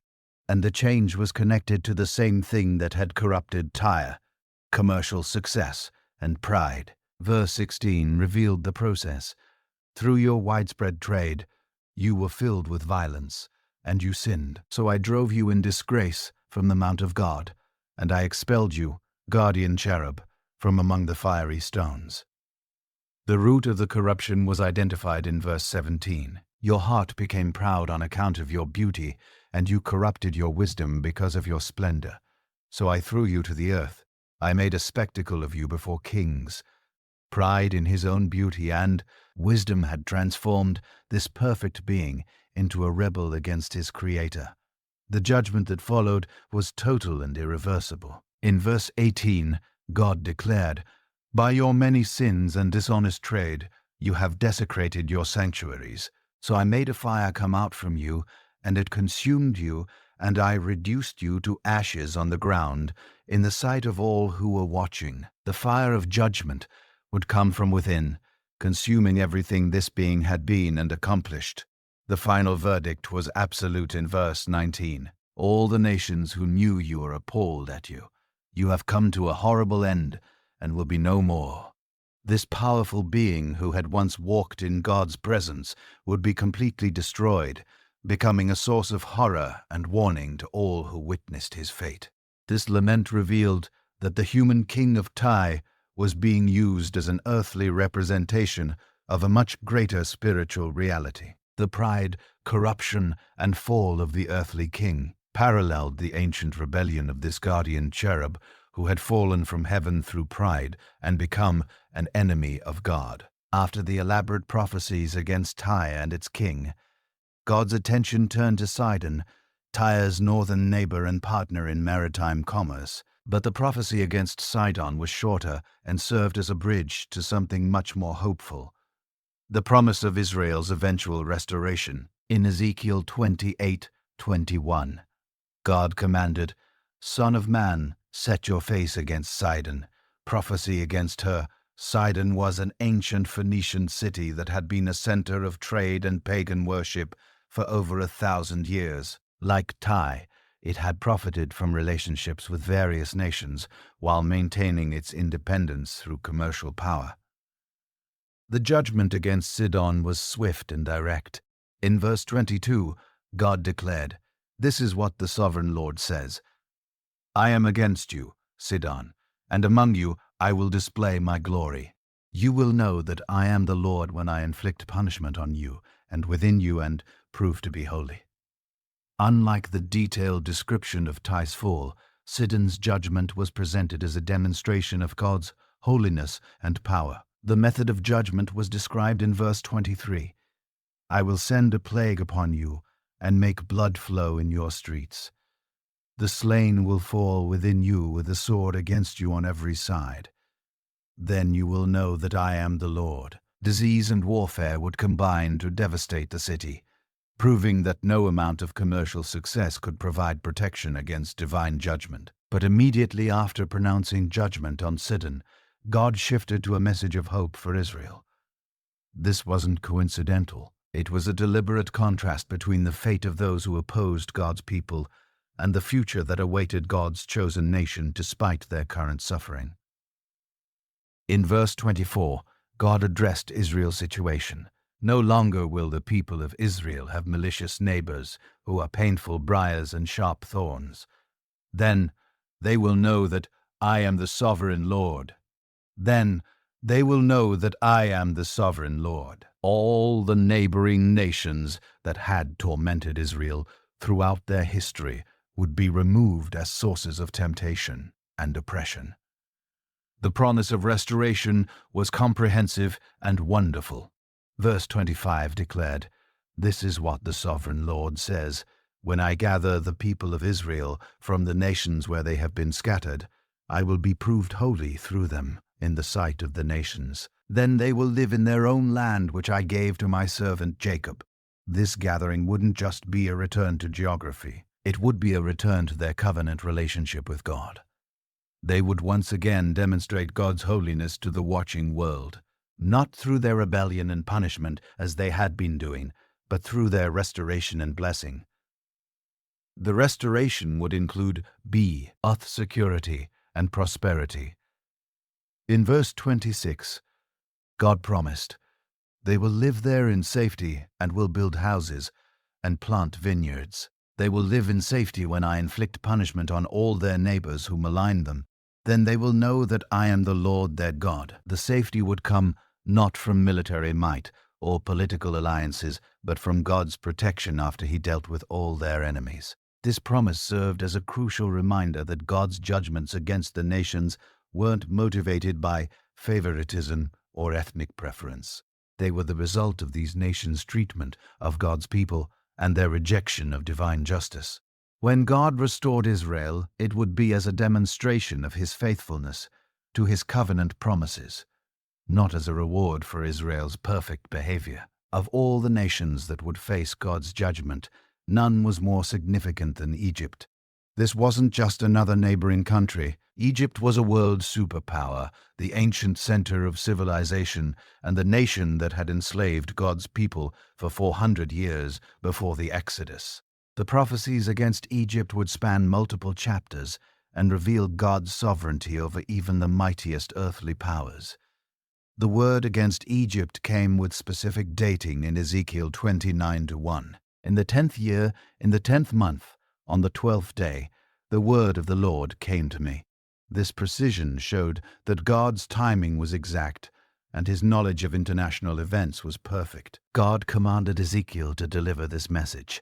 In verse 2, "Son of man, set your face against Pharaoh, king of Egypt, and prophesy against him and against all Egypt." This wasn't just about the current ruler, it was about the entire Egyptian system of power that had dominated the ancient world for millennia. Egypt's primary sin was arrogance and self-deification. In verse 3, God revealed Pharaoh's attitude. "Speak to him and say, though, is what the sovereign Lord says. I am against you, Pharaoh, king of Egypt, you great monster lying among your streams. You say, the Nile belongs to me. I made it for myself." Pharaoh claimed ownership and creation of the very river that gave Egypt life. This wasn't just political pride, it was religious blasphemy. By claiming to have made the Nile, Pharaoh was asserting divine power and denying God's role as creator. The Nile was Egypt's lifeline, and Pharaoh was claiming credit for the miraculous annual flood that made Egyptian civilization possible. The punishment would be both humiliating and devastating. In verse 4, God declared, "But I will put hooks in your jaws and make the fish of your streams stick to your scales. I will pull you out from among your streams with all the fish sticking to your scales." The great monster would be dragged out of his element like a caught fish, helpless and gasping. The imagery continued in verse 5. "I will leave you in the desert, you and all the fish of your streams. You will fall on the open ground and not be gathered or picked up. I will give you as food to the beasts of the earth and the birds of the sky." This represented complete defeat and abandonment with no proper burial or mourning. But God's case against Egypt went beyond just Pharaoh's arrogance. There was a specific betrayal that had sealed their doom. In verse 6, God explained, "Then all who live in Egypt will know that I am the Lord. You have been a staff of reed for the people of Israel." Egypt had failed as an ally when Israel needed support most. The metaphor of the reed staff was devastating in verse 7. "When they grasped you with their hands, you splintered and you tore open their shoulders. When they leaned on you, you broke and their backs were wrenched." Instead of providing the military support they had promised, Egypt had collapsed under pressure, and Ka said additional injury to those who trusted them. This had happened repeatedly throughout Israel's history. Whenever Israel faced a crisis and turned to Egypt for help, instead of trusting God, Egypt had proven unreliable and had often made the situation worse. They had been a false hope that led to disappointment and disaster. The judgment would be comprehensive and long-lasting. In verse 8, God declared, "Therefore this is what the sovereign Lord says, I will bring a sword against you and kill both man and beast." This wouldn't just be a political defeat. It would be a demographic catastrophe that would reduce Egypt's population drastically. The desolation would last for decades. Verse 10 specified the duration. "Therefore I am against you and against your streams, and I will make the land of Egypt a ruin and a desolate waste, from Migdol to Aswan, as far as the border of Cush. From the Mediterranean coast to the southern border, the entire country would become uninhabitable." The most shocking aspect was the complete depopulation described in verse 11. "The foot of neither man nor beast will pass through it. No one will live there for 40 years. For an entire generation, Egypt would be as empty as a desert, with no human or animal life surviving in what had been one of the most densely populated regions on earth. But like the other judgments, this one had a redemptive purpose. After 40 years of desolation, God would restore Egypt, though not to its former glory. Verse 13 promised, "Yet this is what the sovereign Lord says, at the end of 40 years, I will gather the Egyptians from the nations where they were scattered." Even God's enemies would eventually experience mercy and restoration. 2 years after the first prophecy against Egypt, God gave Ezekiel another vision that portrayed Pharaoh in an even more dramatic and terrifying way.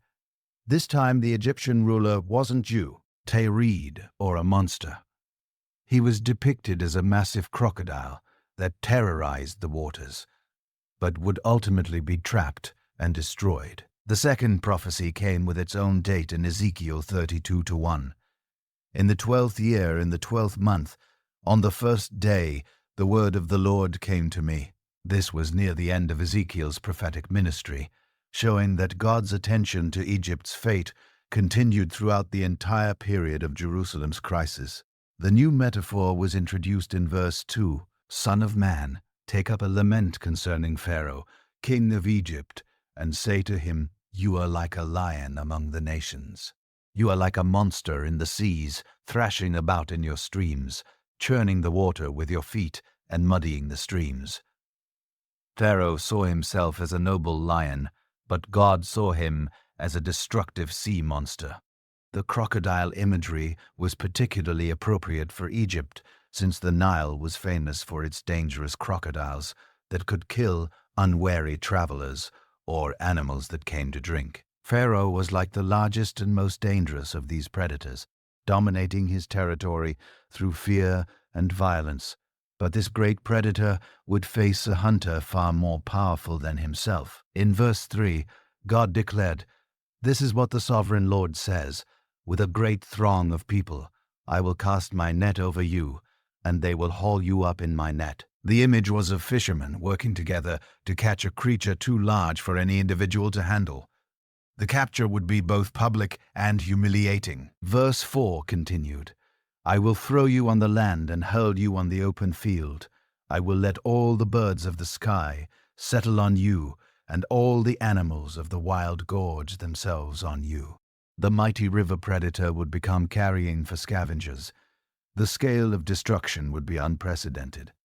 In verse 5, God revealed, "I will spread your flesh on the mountains and fill the valleys with your remains." This hyperbolic language emphasized that Pharaoh's downfall would affect the entire landscape of Egypt and surrounding regions. The blood imagery became even more intense in verse 6. "I will drench the land with your flowing blood, all the way to the mountains, and the ravines will be filled with your flesh." This represented not just Pharaoh's death, but the deaths of all his armies and supporters in a massive military catastrophe. Even the heavens would be affected by this earthly judgment. Verse 7 declared, When I snuff you out, I will cover the heavens and darken their stars. I will cover the sun with a cloud, and the moon will not give its light. This cosmic imagery showed that Pharaoh's fall would be an event of universal significance. The terror would spread far beyond Egypt's borders. In verse 9, God revealed, "I will trouble the hearts of many peoples when I bring about your destruction among the nations, among lands you have not known." Even distant countries that had never dealt directly with Egypt would be shaken by news of such a powerful empire's collapse. Kings everywhere would tremble at the implications. Verse 10 described their reaction. "I will cause many peoples to be appalled at you, and their kings will shudder with horror because of you when I brandish my sword before them. On the day of your downfall, each of them will tremble every moment for his life." If Egypt could fall, no nation was safe from divine judgment. The specific weapon of destruction would be identified in verse 11. "For this is what the sovereign Lord says, the sword of the king of Babylon will come against you." Nebuchadnezzar, who had already destroyed Jerusalem and Tyre, would also be the instrument of Egypt's humiliation. The final prophecy against Egypt was perhaps the most haunting of all. It depicted the proud empire descending into the real realm of the dead, where it would join other fallen nations in the darkness below the earth. This wasn't just about political defeat. It was about eternal consequences and the fate of all earthly powers that defy God. This ultimate prophecy came 2 weeks after the previous one, as recorded in Ezekiel 30:17. "In the 12th year, on the 15th day of the month, the word of the Lord came to me." The rapid succession of these prophecies showed the urgency and intensity of God's judgment against Egypt. God commanded Ezekiel to perform a funeral ritual. In verse 18, "Son of man, wailed for the hordes of Egypt and consigned to the earth below, both her and the daughters of the mighty nations along with those who go down to the pit." This was a burial ceremony for a nation that wasn't dead yet, prophetically sealing their doom. The descent to Sheol was described in verse 19. "Do you surpass others in beauty? Go down and be laid among the uncircumcised." Egypt's pride in its beauty and civilization would count for nothing in the realm of death, where all earthly distinctions disappeared. In the underworld, Egypt would encounter other fallen powers. Verse 22 revealed the first group. Assyria is there with her whole army.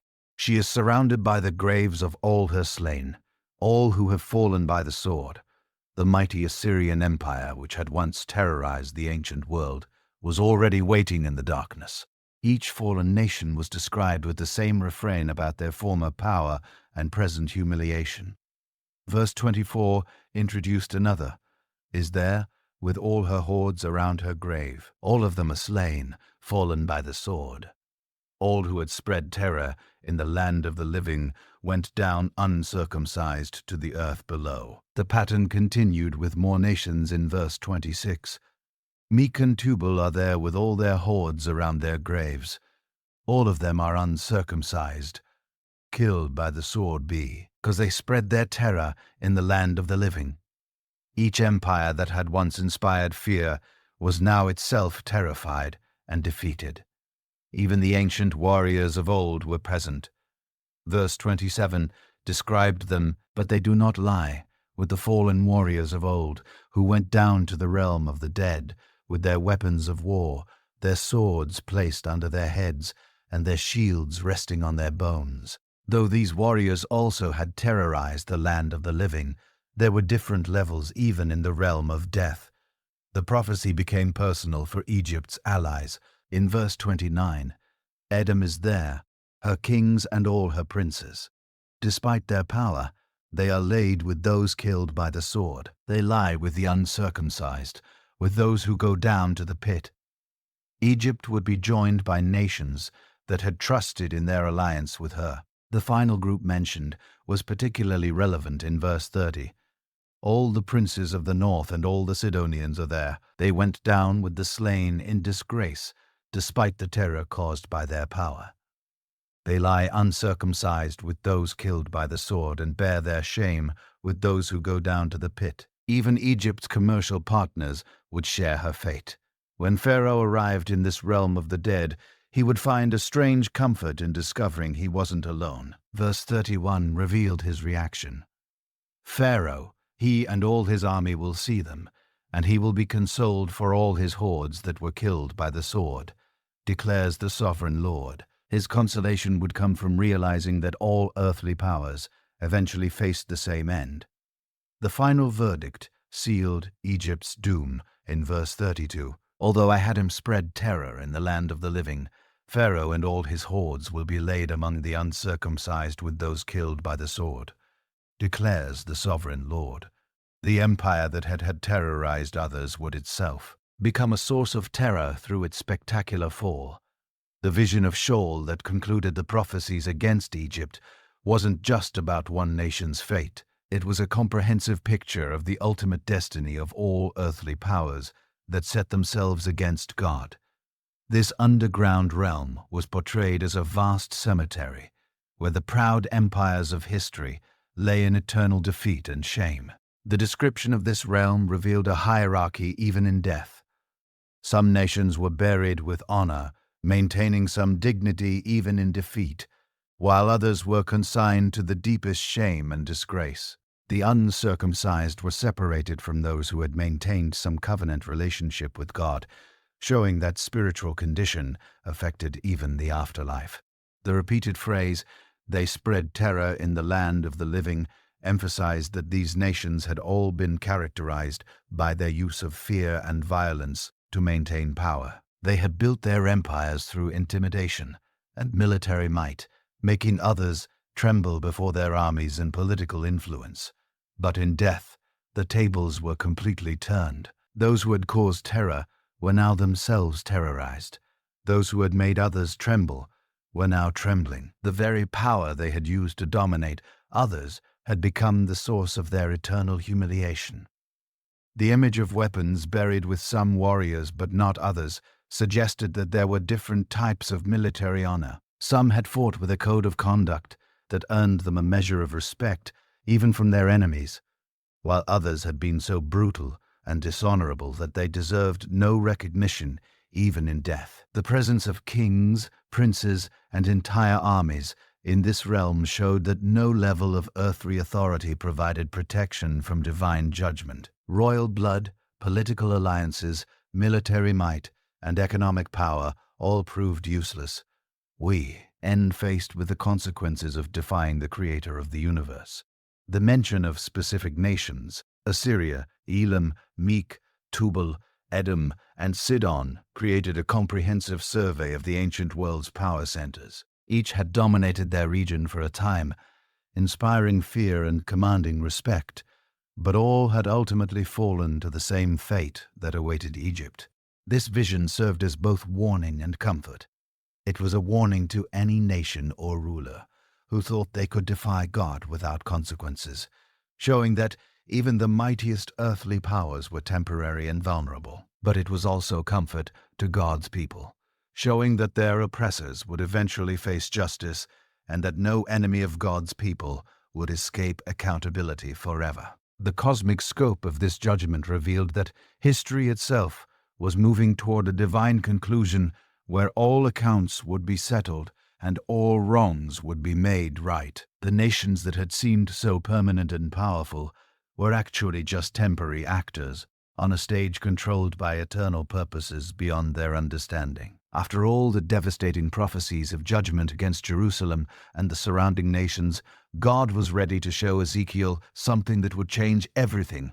This wasn't going to be another vision of destruction. This was going to be the most spectacular demonstration of resurrection power the world had ever seen.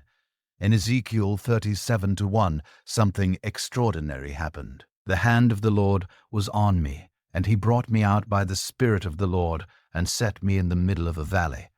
It was full of bones. God didn't just give Ezekiel a vision this time. He physically transported him to a place that would become the setting for the most incredible miracle in the entire book. This wasn't just any valley, and these weren't just a few scattered bones. As Ezekiel looked around, he saw something that made his heart sink. Verse 2 described what he witnessed. he led me back and forth among them, and I saw a great many bones on the floor of the valley, bones that were very dry. These weren't recent casualties of war. These were bones that had been bleaching in the sun for years, completely dried out and lifeless. The sight was overwhelming. Everywhere Ezekiel looked, there were human remains scattered across the valley floor. Skulls, rib cages, leg bones, arm bones, the remnants of what had once been a massive army or population, now reduced to sun-bleached skeletons with no flesh, no life, and certainly no hope of ever living again. Then God asked him a question that seemed to have an obvious answer. In verse 3, he asked me, "Son of man, can these bones live?" Any reasonable person looking at this scene would have immediately answered, "Absolutely not. These bones were beyond dead. They were completely desiccated, scattered, and had been lying there so long that any connection between them had been lost." But Ezekiel had learned something important during his years as a prophet. When God asked questions, the obvious human answer wasn't always the right answer. So instead of saying what seemed logical, Ezekiel gave the perfect response. "Sovereign Lord, you alone know." He was admitting that human understanding had limits, but God's power didn't. What happened next defied every law of nature and every expectation of what was possible. In verse 4, God commanded, "Prophesy to these bones, and say to them, 'Dry bones, hear the word of the Lord.'" Ezekiel was being told to preach to a congregation of skeletons, to deliver a sermon to an audience that had no ears to hear. The message itself was incredible. Verse 5 contained God's promise to the bones. "This is what the sovereign Lord says to these bones. I will make breath enter you, and you will come to life." God wasn't just promising to put the bones back together. He was promising to restore complete living, breathing human beings. The process would be systematic and amazing.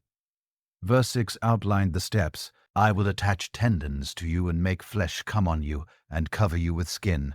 I will put breath in you, and you will come to life. Then you will know that I am the Lord."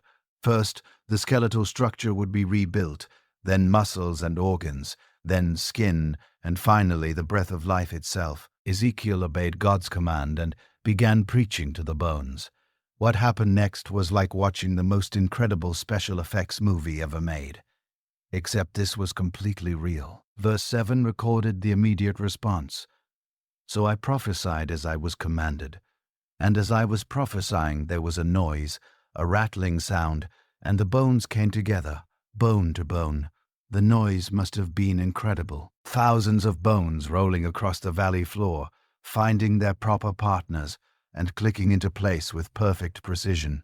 Skulls rolled to meet spinal columns, arm bones found shoulder sockets, leg bones connected to hip joints.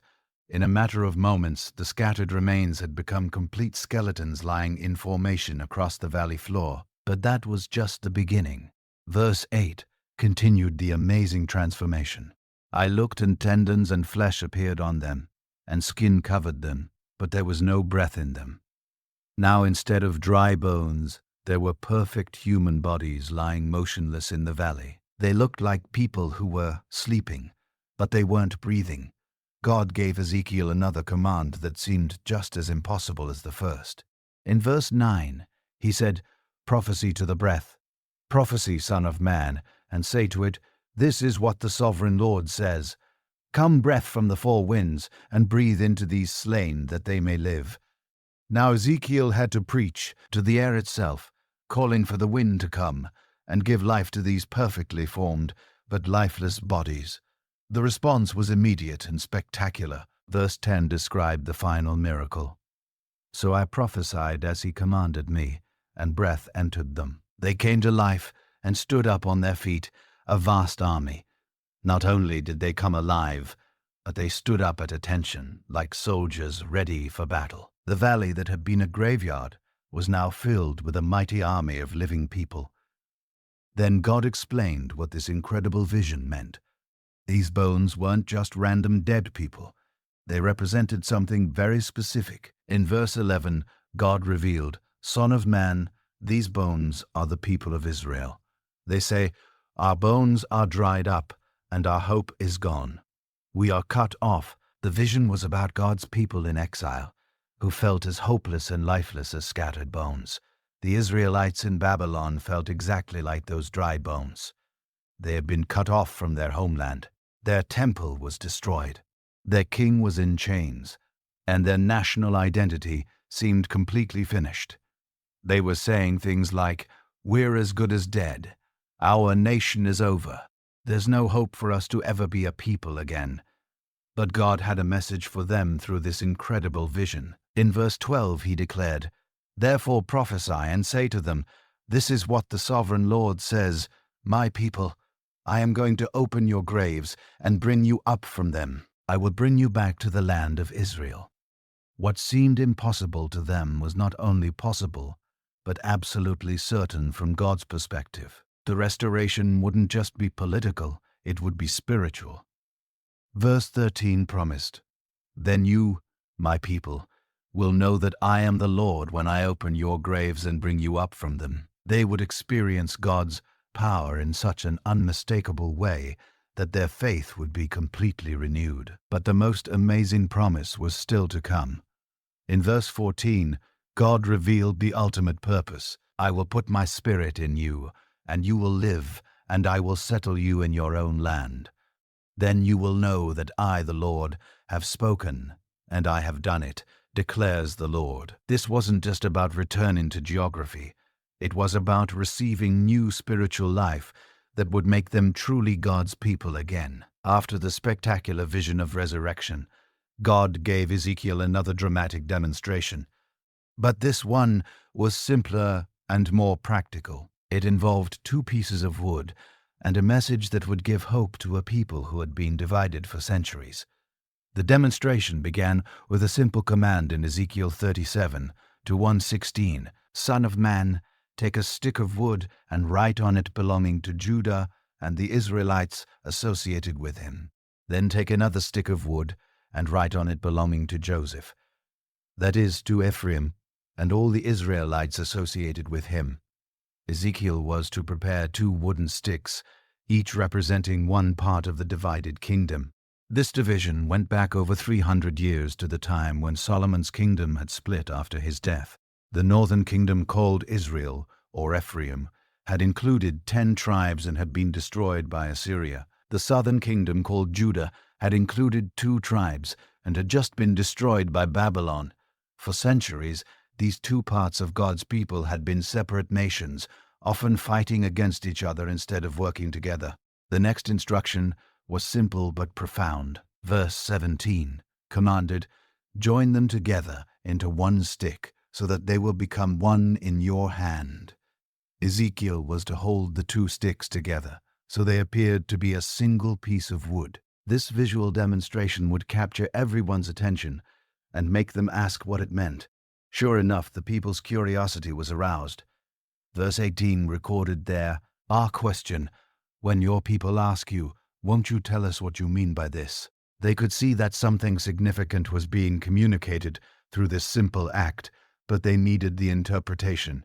God's explanation was better than anything they could have imagined. In verse 19 he revealed, "Say to them, this is what the sovereign Lord says.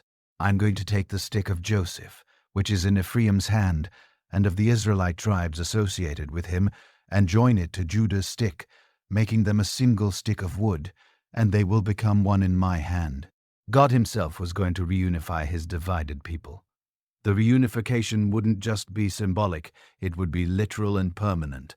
Verse 21 promised, "I will take the Israelites out of the nations where they have gone. I will gather them from all around and bring them back into their own land." This would involve people who had been scattered not just to Babylon, but to many different countries over several centuries. The new unified nation would be completely different from the old divided kingdoms. Verse 22 declared, "I will make them one nation in the land, on the mountains of Israel. There will be one king over all of them, and they will never again be 2 nations or be divided into 2 kingdoms." The political division that had weakened and eventually destroyed both kingdoms would never happen again. The spiritual transformation would be just as dramatic as the political reunification. Verse 23 promised, "They will no longer defile themselves with their idols and vile images, or with any of their offenses, for I will save them from all their sinful backsliding, and I will cleanse them. They will be my people, and I will be their God." The idolatry that had caused the original division and both kingdoms' destruction would be completely eliminated. The leadership of this new unified nation would be perfect. Verse 24 revealed, "My servant David will be king over them, and they will all have one shepherd. They will follow my laws and be careful to keep my decrees."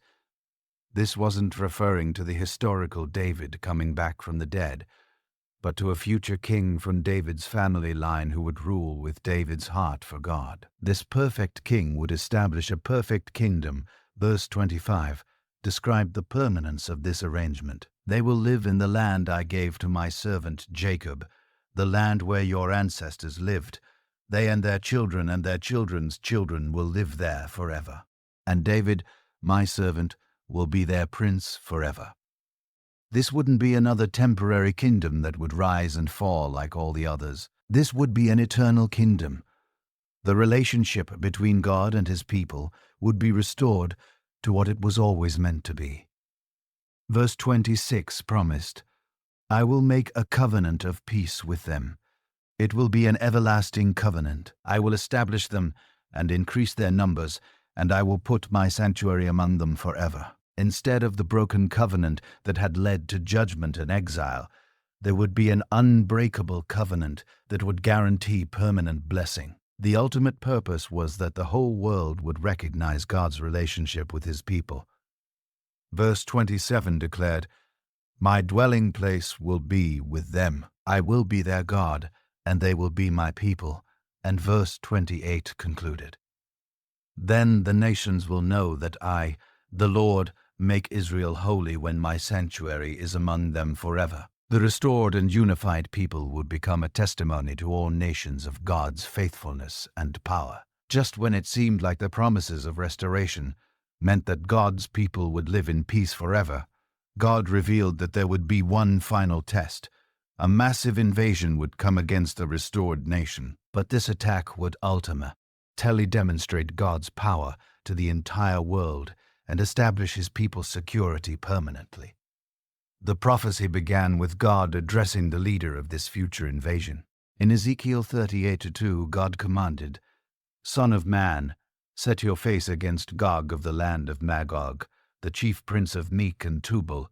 Prophesy against him." This Gog wasn't a specific person that Ezekiel knew, but a future leader who would arise from the far north. God described Gog's intentions in verse 3. "This is what the sovereign Lord says, I am against you, Gog, chief prince of Meek and Tubal." This wasn't just a human political decision. This invasion would be motivated by forces that opposed God himself and his purposes for his people. The invasion force would be massive and international. Verse 4 described God's role in organizing. "I will turn you around, put hooks in your jaws, and bring you out with your whole army, your horses, your horsemen fully armed, and a great horde with large and small shields, all of them brandishing their swords." Even though Gog would think he was making his own decisions, God would actually be directing events for his own purposes. The coalition would include nations from all directions. Verse 5 listed some of the participants. Persia, Cush, and Put will be with them, all with shields and helmets. These represented countries from the east, south, and west, showing that this would be a truly international effort against God's people. The northern forces were described in verse 6,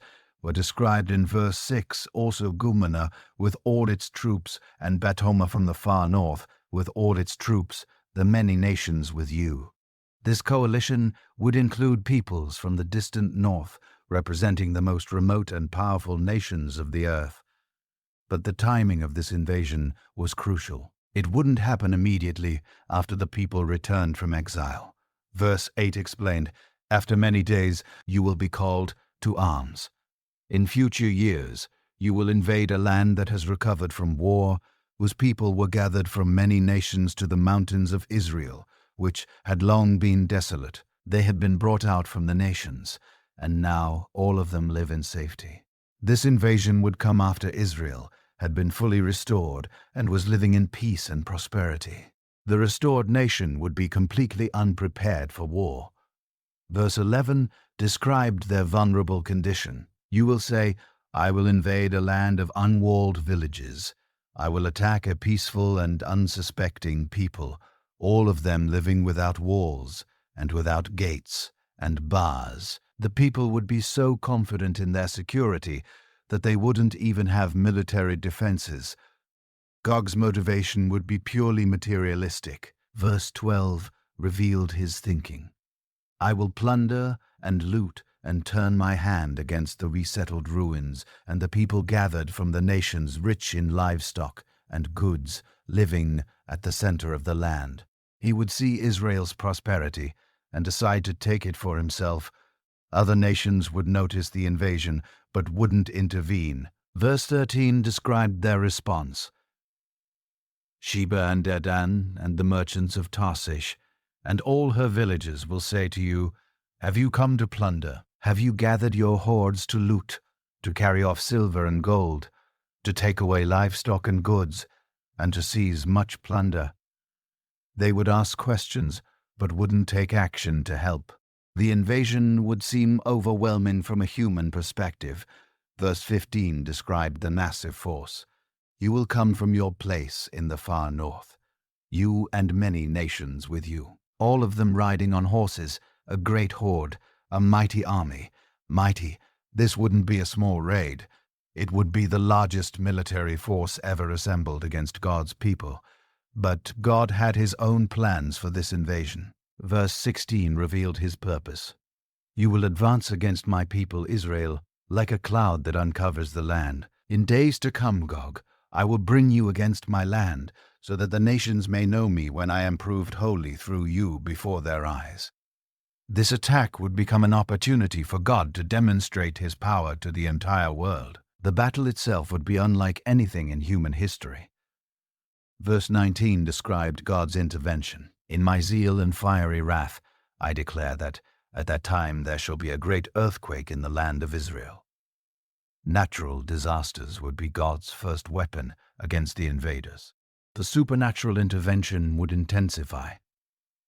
Verse 22 listed the divine weapons. I will execute judgment on him with plague and bloodshed. I will pour down torrents of rain, hailstones, and burning sulfur on him and on his troops and on the many nations with him. God would use weather, disease, and fire from heaven to destroy the invasion force. The result would be complete victory for God's people without them having to fight at all. Verse 23 declared the ultimate purpose. And so I will show my greatness and my holiness, and I will make myself known in the sight of many nations. Then they will know that I am the Lord. This battle would serve as the final proof of God's sovereignty over all earthly powers. After the spectacular defeat of Gog's invasion, the land of Israel would need to be thoroughly cleansed before God's people could fully enjoy their inheritance. This wouldn't just be a matter of cleaning up after a battle. It would be a comprehensive purification that would take years to complete and would transform the very spiritual atmosphere of the land. The aftermath of the battle was described in Ezekiel 39:9. Then those who live in the towns of Israel will go out and use the weapons for fuel and burn them up. The small and large shields, the bows and arrows, the war clubs and spears. For 7 years they will use them for fuel. The amount of military equipment left behind would be so massive that it would provide fuel for the entire nation for 7 years. This detail revealed several important things.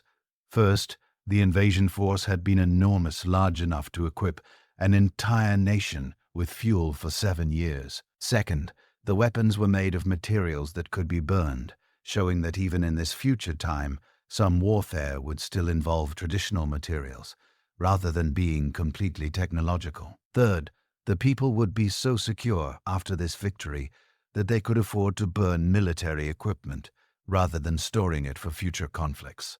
The cleanup of human remains would be even more extensive than dealing with the weapons.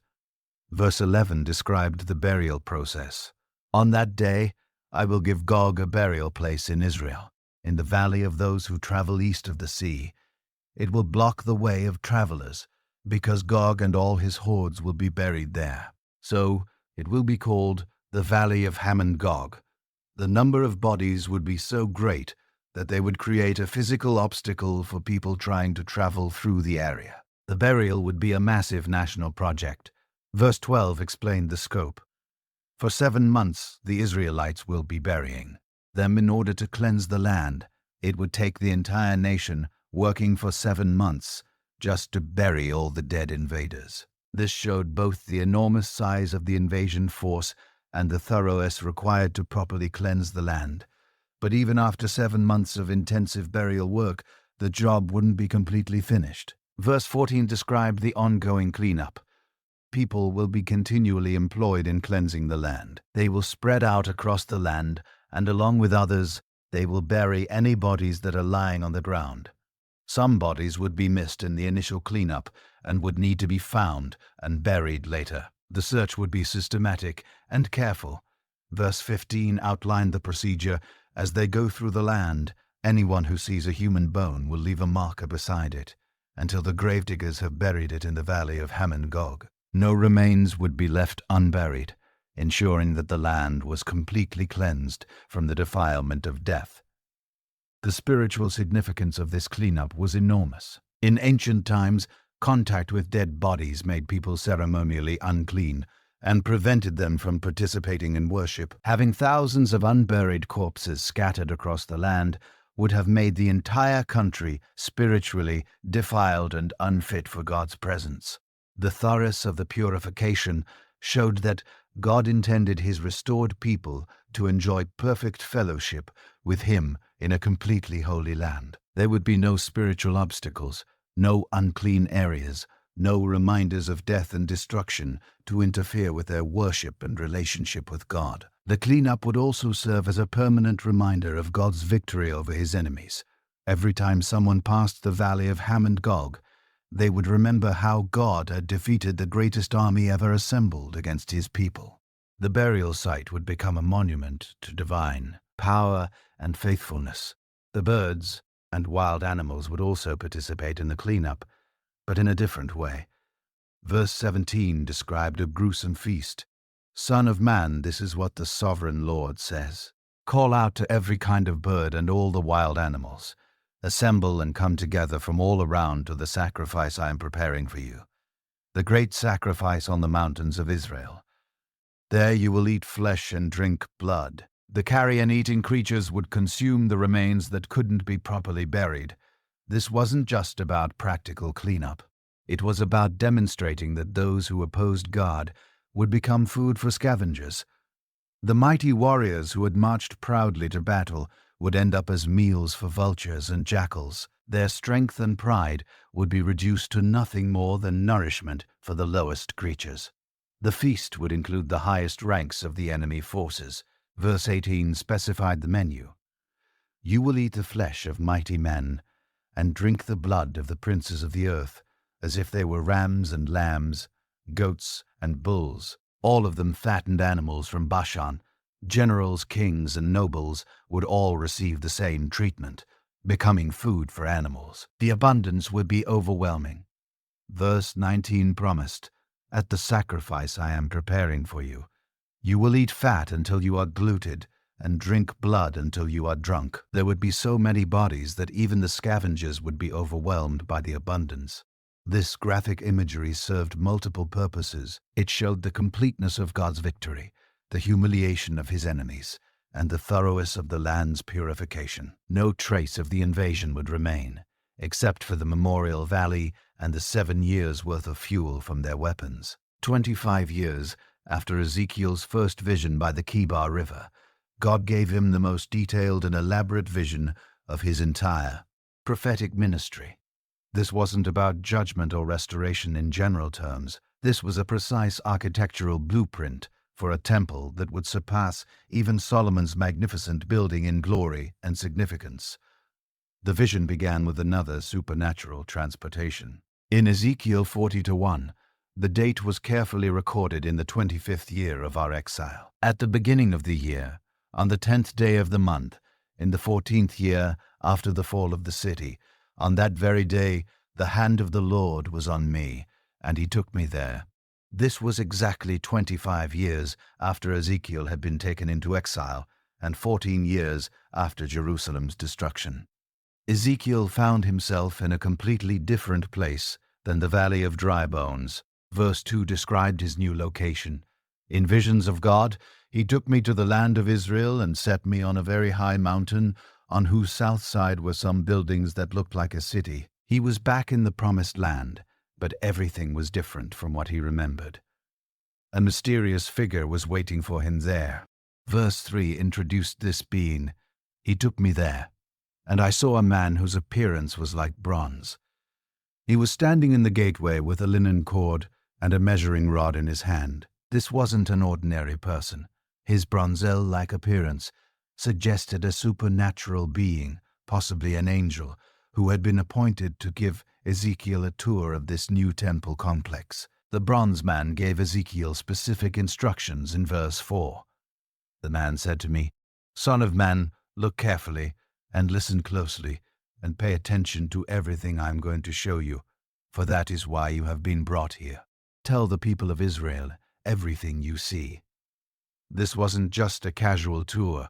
Ezekiel was being commissioned to remember every detail and report it accurately to the exiles in Babylon. The first thing they measured was the outer wall that surrounded the entire temple complex. Verse 5 described it. I saw a wall completely surrounding the temple area. The length of the measuring rod in the man's hand was 6 long cubits, each of which was a cubit and a hand breadth. He measured the wall. It was 1 measuring rod thick and 1 rod high. The wall was approximately 10 feet thick and 10 feet high, creating a substantial barrier around the holy area. The attention to detail was extraordinary. Every gateway, every room, every pillar, every threshold was measured with precision. The east gate, which was the main entrance, was particularly elaborate. Verse 6 began its description. Then he went to the east gate. He climbed its steps and measured the threshold of the gate. It was 1 rod deep. Every step of the entrance process was carefully designed and precisely measured. The guard rooms inside the gates were identical in size and spacing. Verse 7 recorded their dimensions. The aloves for the guards were 1 rod long and 1 rod wide, and the projecting walls between the aloves were 5 cubits thick, and the threshold of the gate next to the portico, facing the temple, was 1 rod deep. These weren't random rooms. They were carefully planned spaces for specific functions. The inner court had its own set of gates that mirrored the outer gates, but were even more elaborate. Verse 28 described the south gate. Then he brought me into the inner court, through the south gate, and he measured the south gate. It had the same measurements as the others. The symmetry and consistency showed that this was a carefully planned design, not a haphazard collection of buildings. The porticos around the inner court were especially impressive. Verse 31 noted one detail. Its portico faced the outer court. Palm trees decorated its jambs, and 8 steps led up to it. The palm trees weren't just decoration, they were symbols of righteousness and flourishing, showing that this temple was designed to promote spiritual growth and blessing.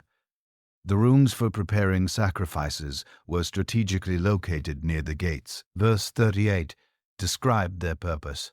A room with a doorway was by the portico in each of the inner gateways where the burnt offerings were washed. Every aspect of temple worship was carefully planned and provided for. Even the musicians had their designated spaces. Verse 44 mentioned, outside the inner gate within the inner court were 2 rooms, one at the side of the north gate and facing south, and another at the side of the south gate and facing north. These rooms were specifically designed for the singers who would lead worship in the new temple. The measurements continued with the temple building itself. Verse 48 began the description of the main structure. He brought me to the portico of the temple and measured the jambs of the portico. They were 5 cubits wide on either side. The width of the entrance was 3 cubits on either side. Every dimension was precisely specified, showing that this wasn't a vague vision, but a detailed blueprint. The recording of all these measurements served several purposes. First, it showed that God cared about details and order in worship.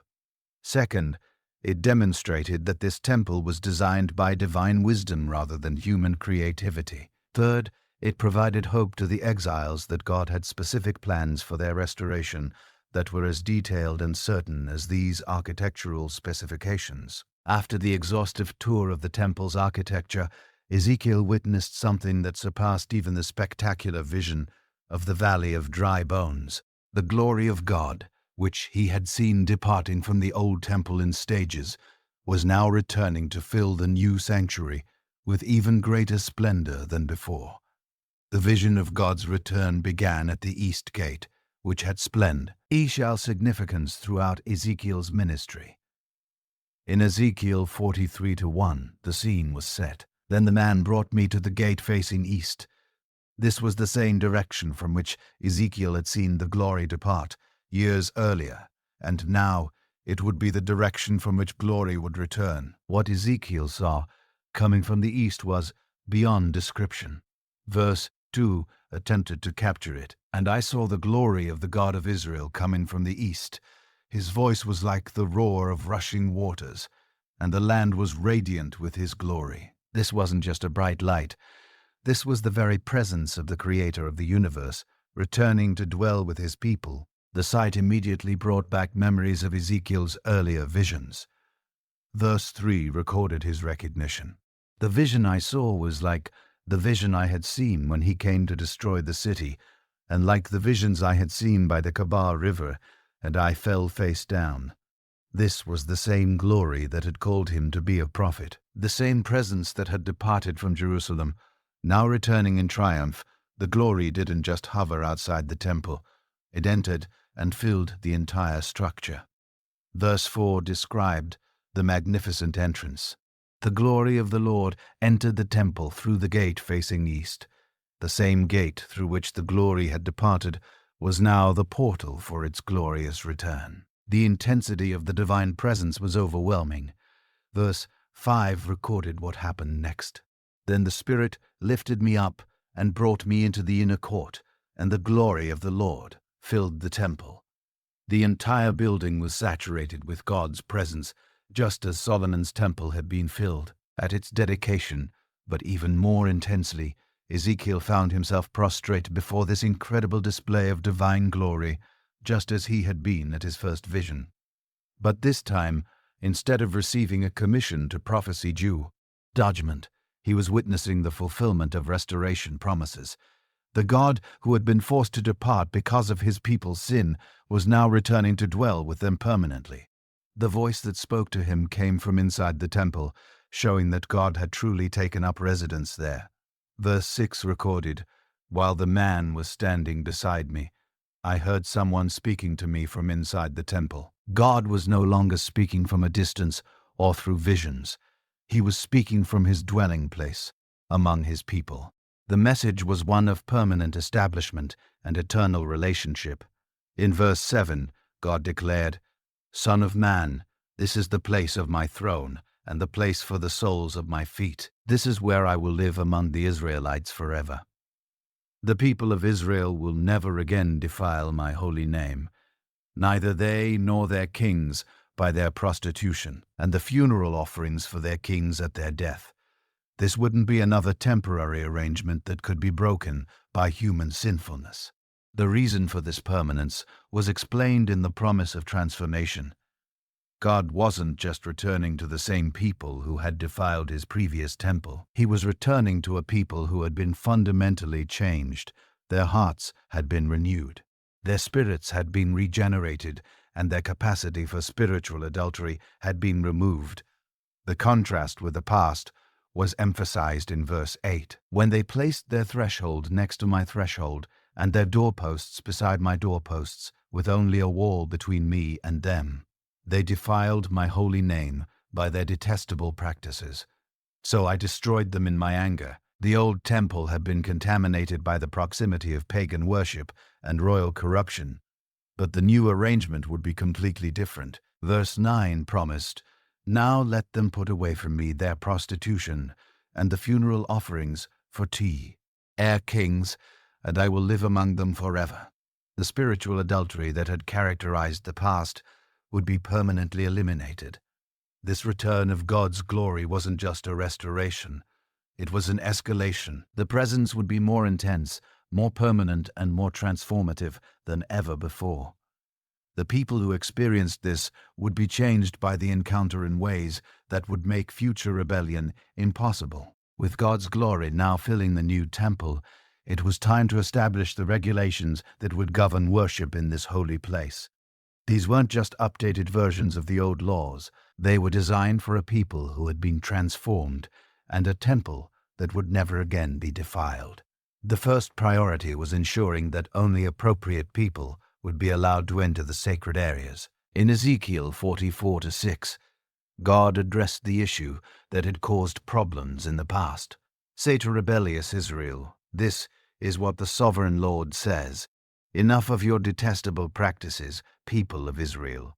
9. The casual attitude toward holiness that had characterized the past would not be tolerated in the new temple.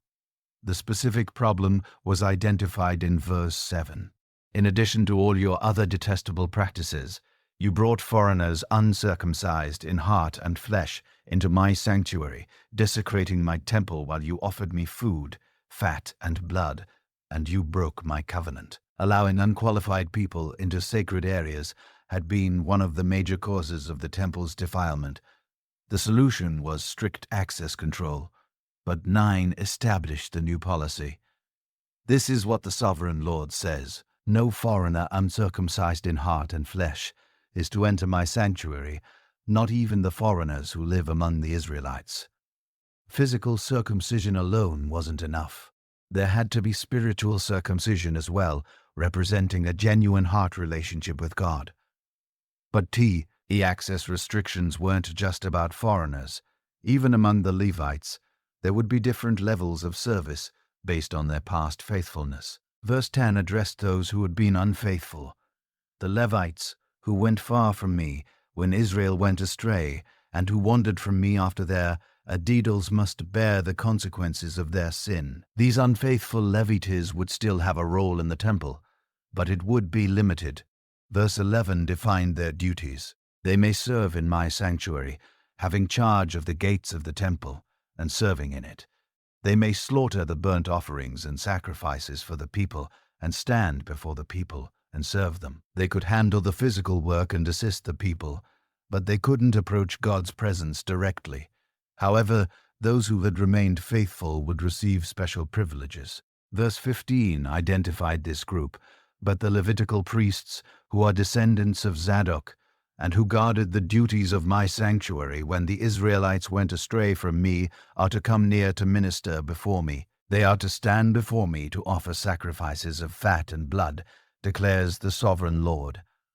The family of Zadok had remained loyal when others fell into idolatry, and their faithfulness would be rewarded. These faithful priests would have exclusive access to the most sacred duties. Verse 16 specified their privileges. "They alone are to enter my sanctuary. They alone are to come near my table, to minister before me, and serve me as gods." Only they could approach the altar where God's presence dwelt most intensely. The clothing regulations for these priests were detailed and specific. Verse 17 began the dress code. "When they enter the gates of the inner court, they are to wear linen clothes.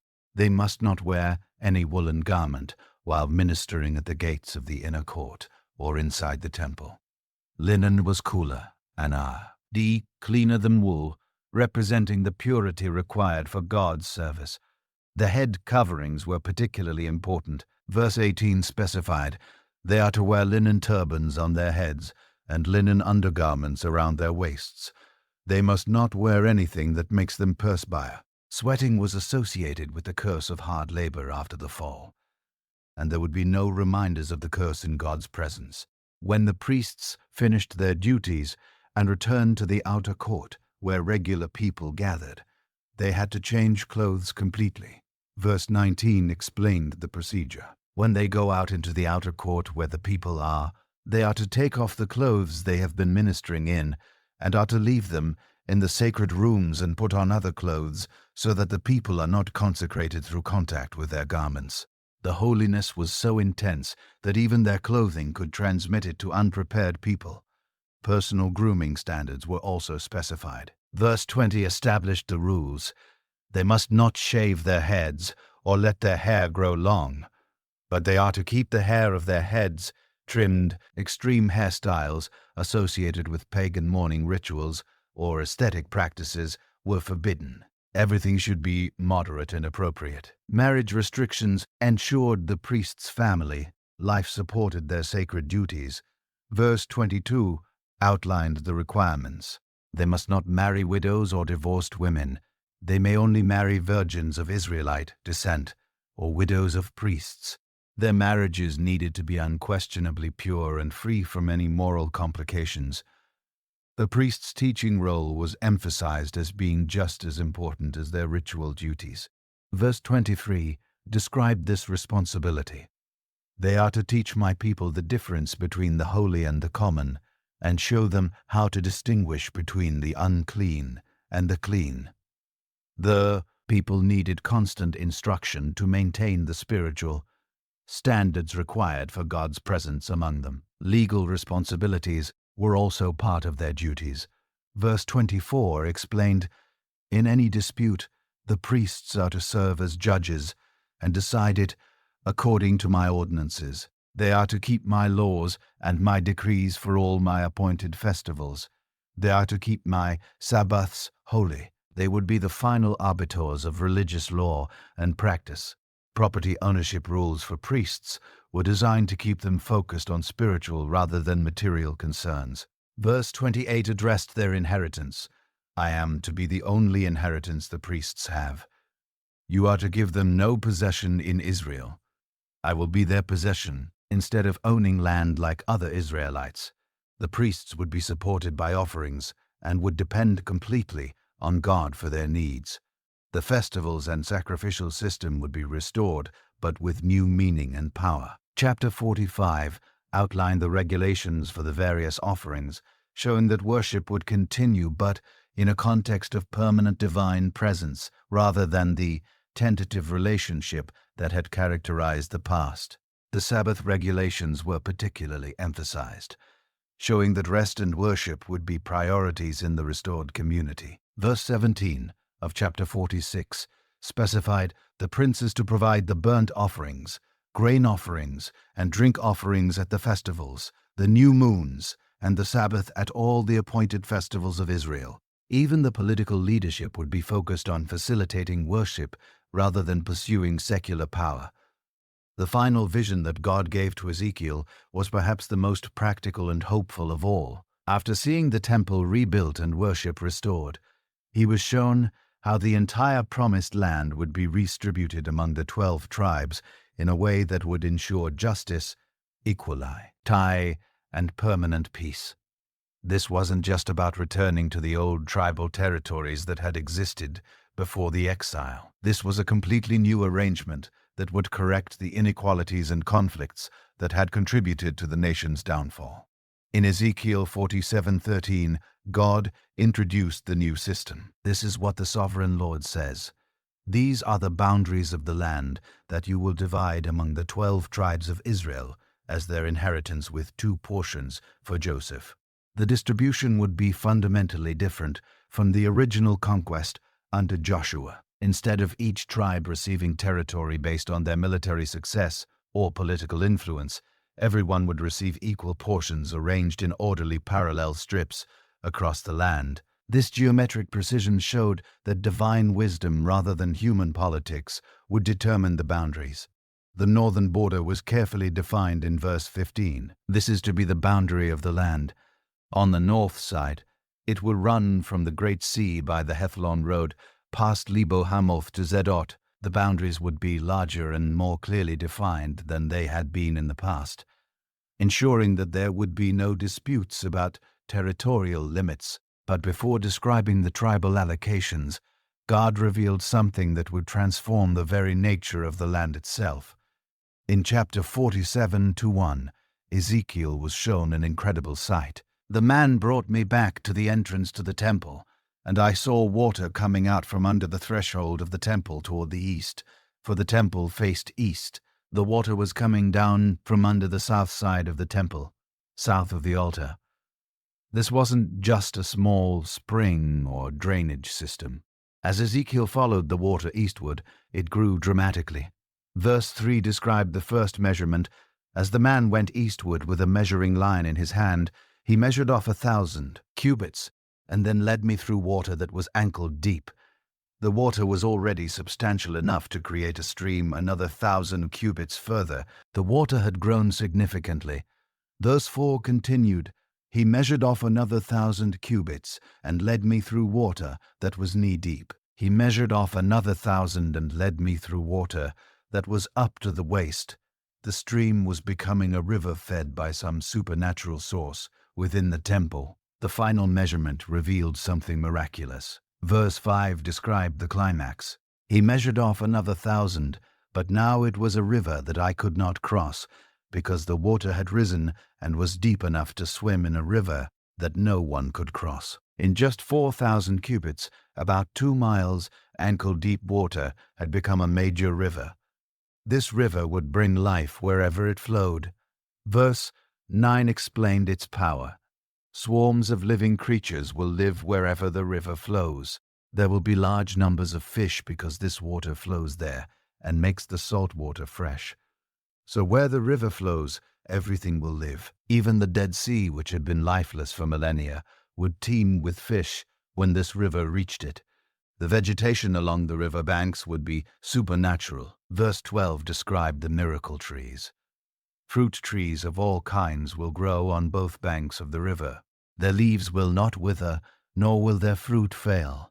Every month they will bear fruit, because the water from the sanctuary flows to them. Their fruit will serve for food, and their leaves for healing. These trees would provide constant nourishment and medicine for God's people. This river flowing from the temple represented the life-giving power of God's presence among his people. Just as the temple would be the center of worship, it would also be the source of physical blessing that would transform the entire land into a paradise. With this upper natural irrigation system in place, the land could support a much larger population than ever before. The tribal allocations reflected this new abundance. In chapter 48:1, the distribution began. These are the tribes listed by name. At the northern frontier, Dan will have one portion. Each tribe would receive territory perfectly suited to their needs. The order of the tribes was significant. Instead of the traditional arrangement based on birth order or previous territorial claims, the tribes were arranged to ensure that the temple would be at the geographic center of the nation. Verse 8 identified the central portion. Bordering the territory of Judah from east to west will be the portion you are to present as a special gift. It will be 25,000 cubits wide, and its length from east to west will equal one of the tribal portions. The sanctuary will be in the center of it. This central area would be divided into 3 sections. The priests would receive the section containing the temple. The Levites would have the adjacent area for their cities, and the prince would have territory on both sides to provide for the civil government. Verse 15 described the city's portion. The remaining area, 5,000 cubits wide and 25,000 cubits long, will be for the common use of the city for houses and for pasture land. The city will be in the center of it. The city itself would be perfectly planned and designed. Verse 16 specified its dimensions. These will be its measurements. These will be its measurements. The north side, 4,500 cubits. The south side, 4,500 cubits. The east side, 4,500 cubits. And the west side, 4,500 cubits. This square city would be surrounded by pasture land and supplied by workers from all the tribes. Each side of the city would have 3 gates, named after the tribes, ensuring that every part of the nation had representation in the capital. Verses 3,134 listed all 12 gates. The gates of the city will be named after the tribes of Israel. The 3 gates on the north side will be the gate of Reuben, the gate of Judah, and the gate of Levi, on the east side, which is 4,500 cubits. Long will be 3 gates, the gate of Joseph, the gate of Joseph, the gate of Benjamin, and the gate of Dan. On the south side, which measures 4,500 cubits, will be 3 gates, the gate of Simeon, the gate of Issachar, and the gate of Zebulun. On the west side, which is 4,500 cubits long, will be 3 gates, the gate of Gad, the gate of Asher, and the gate of Naphtali.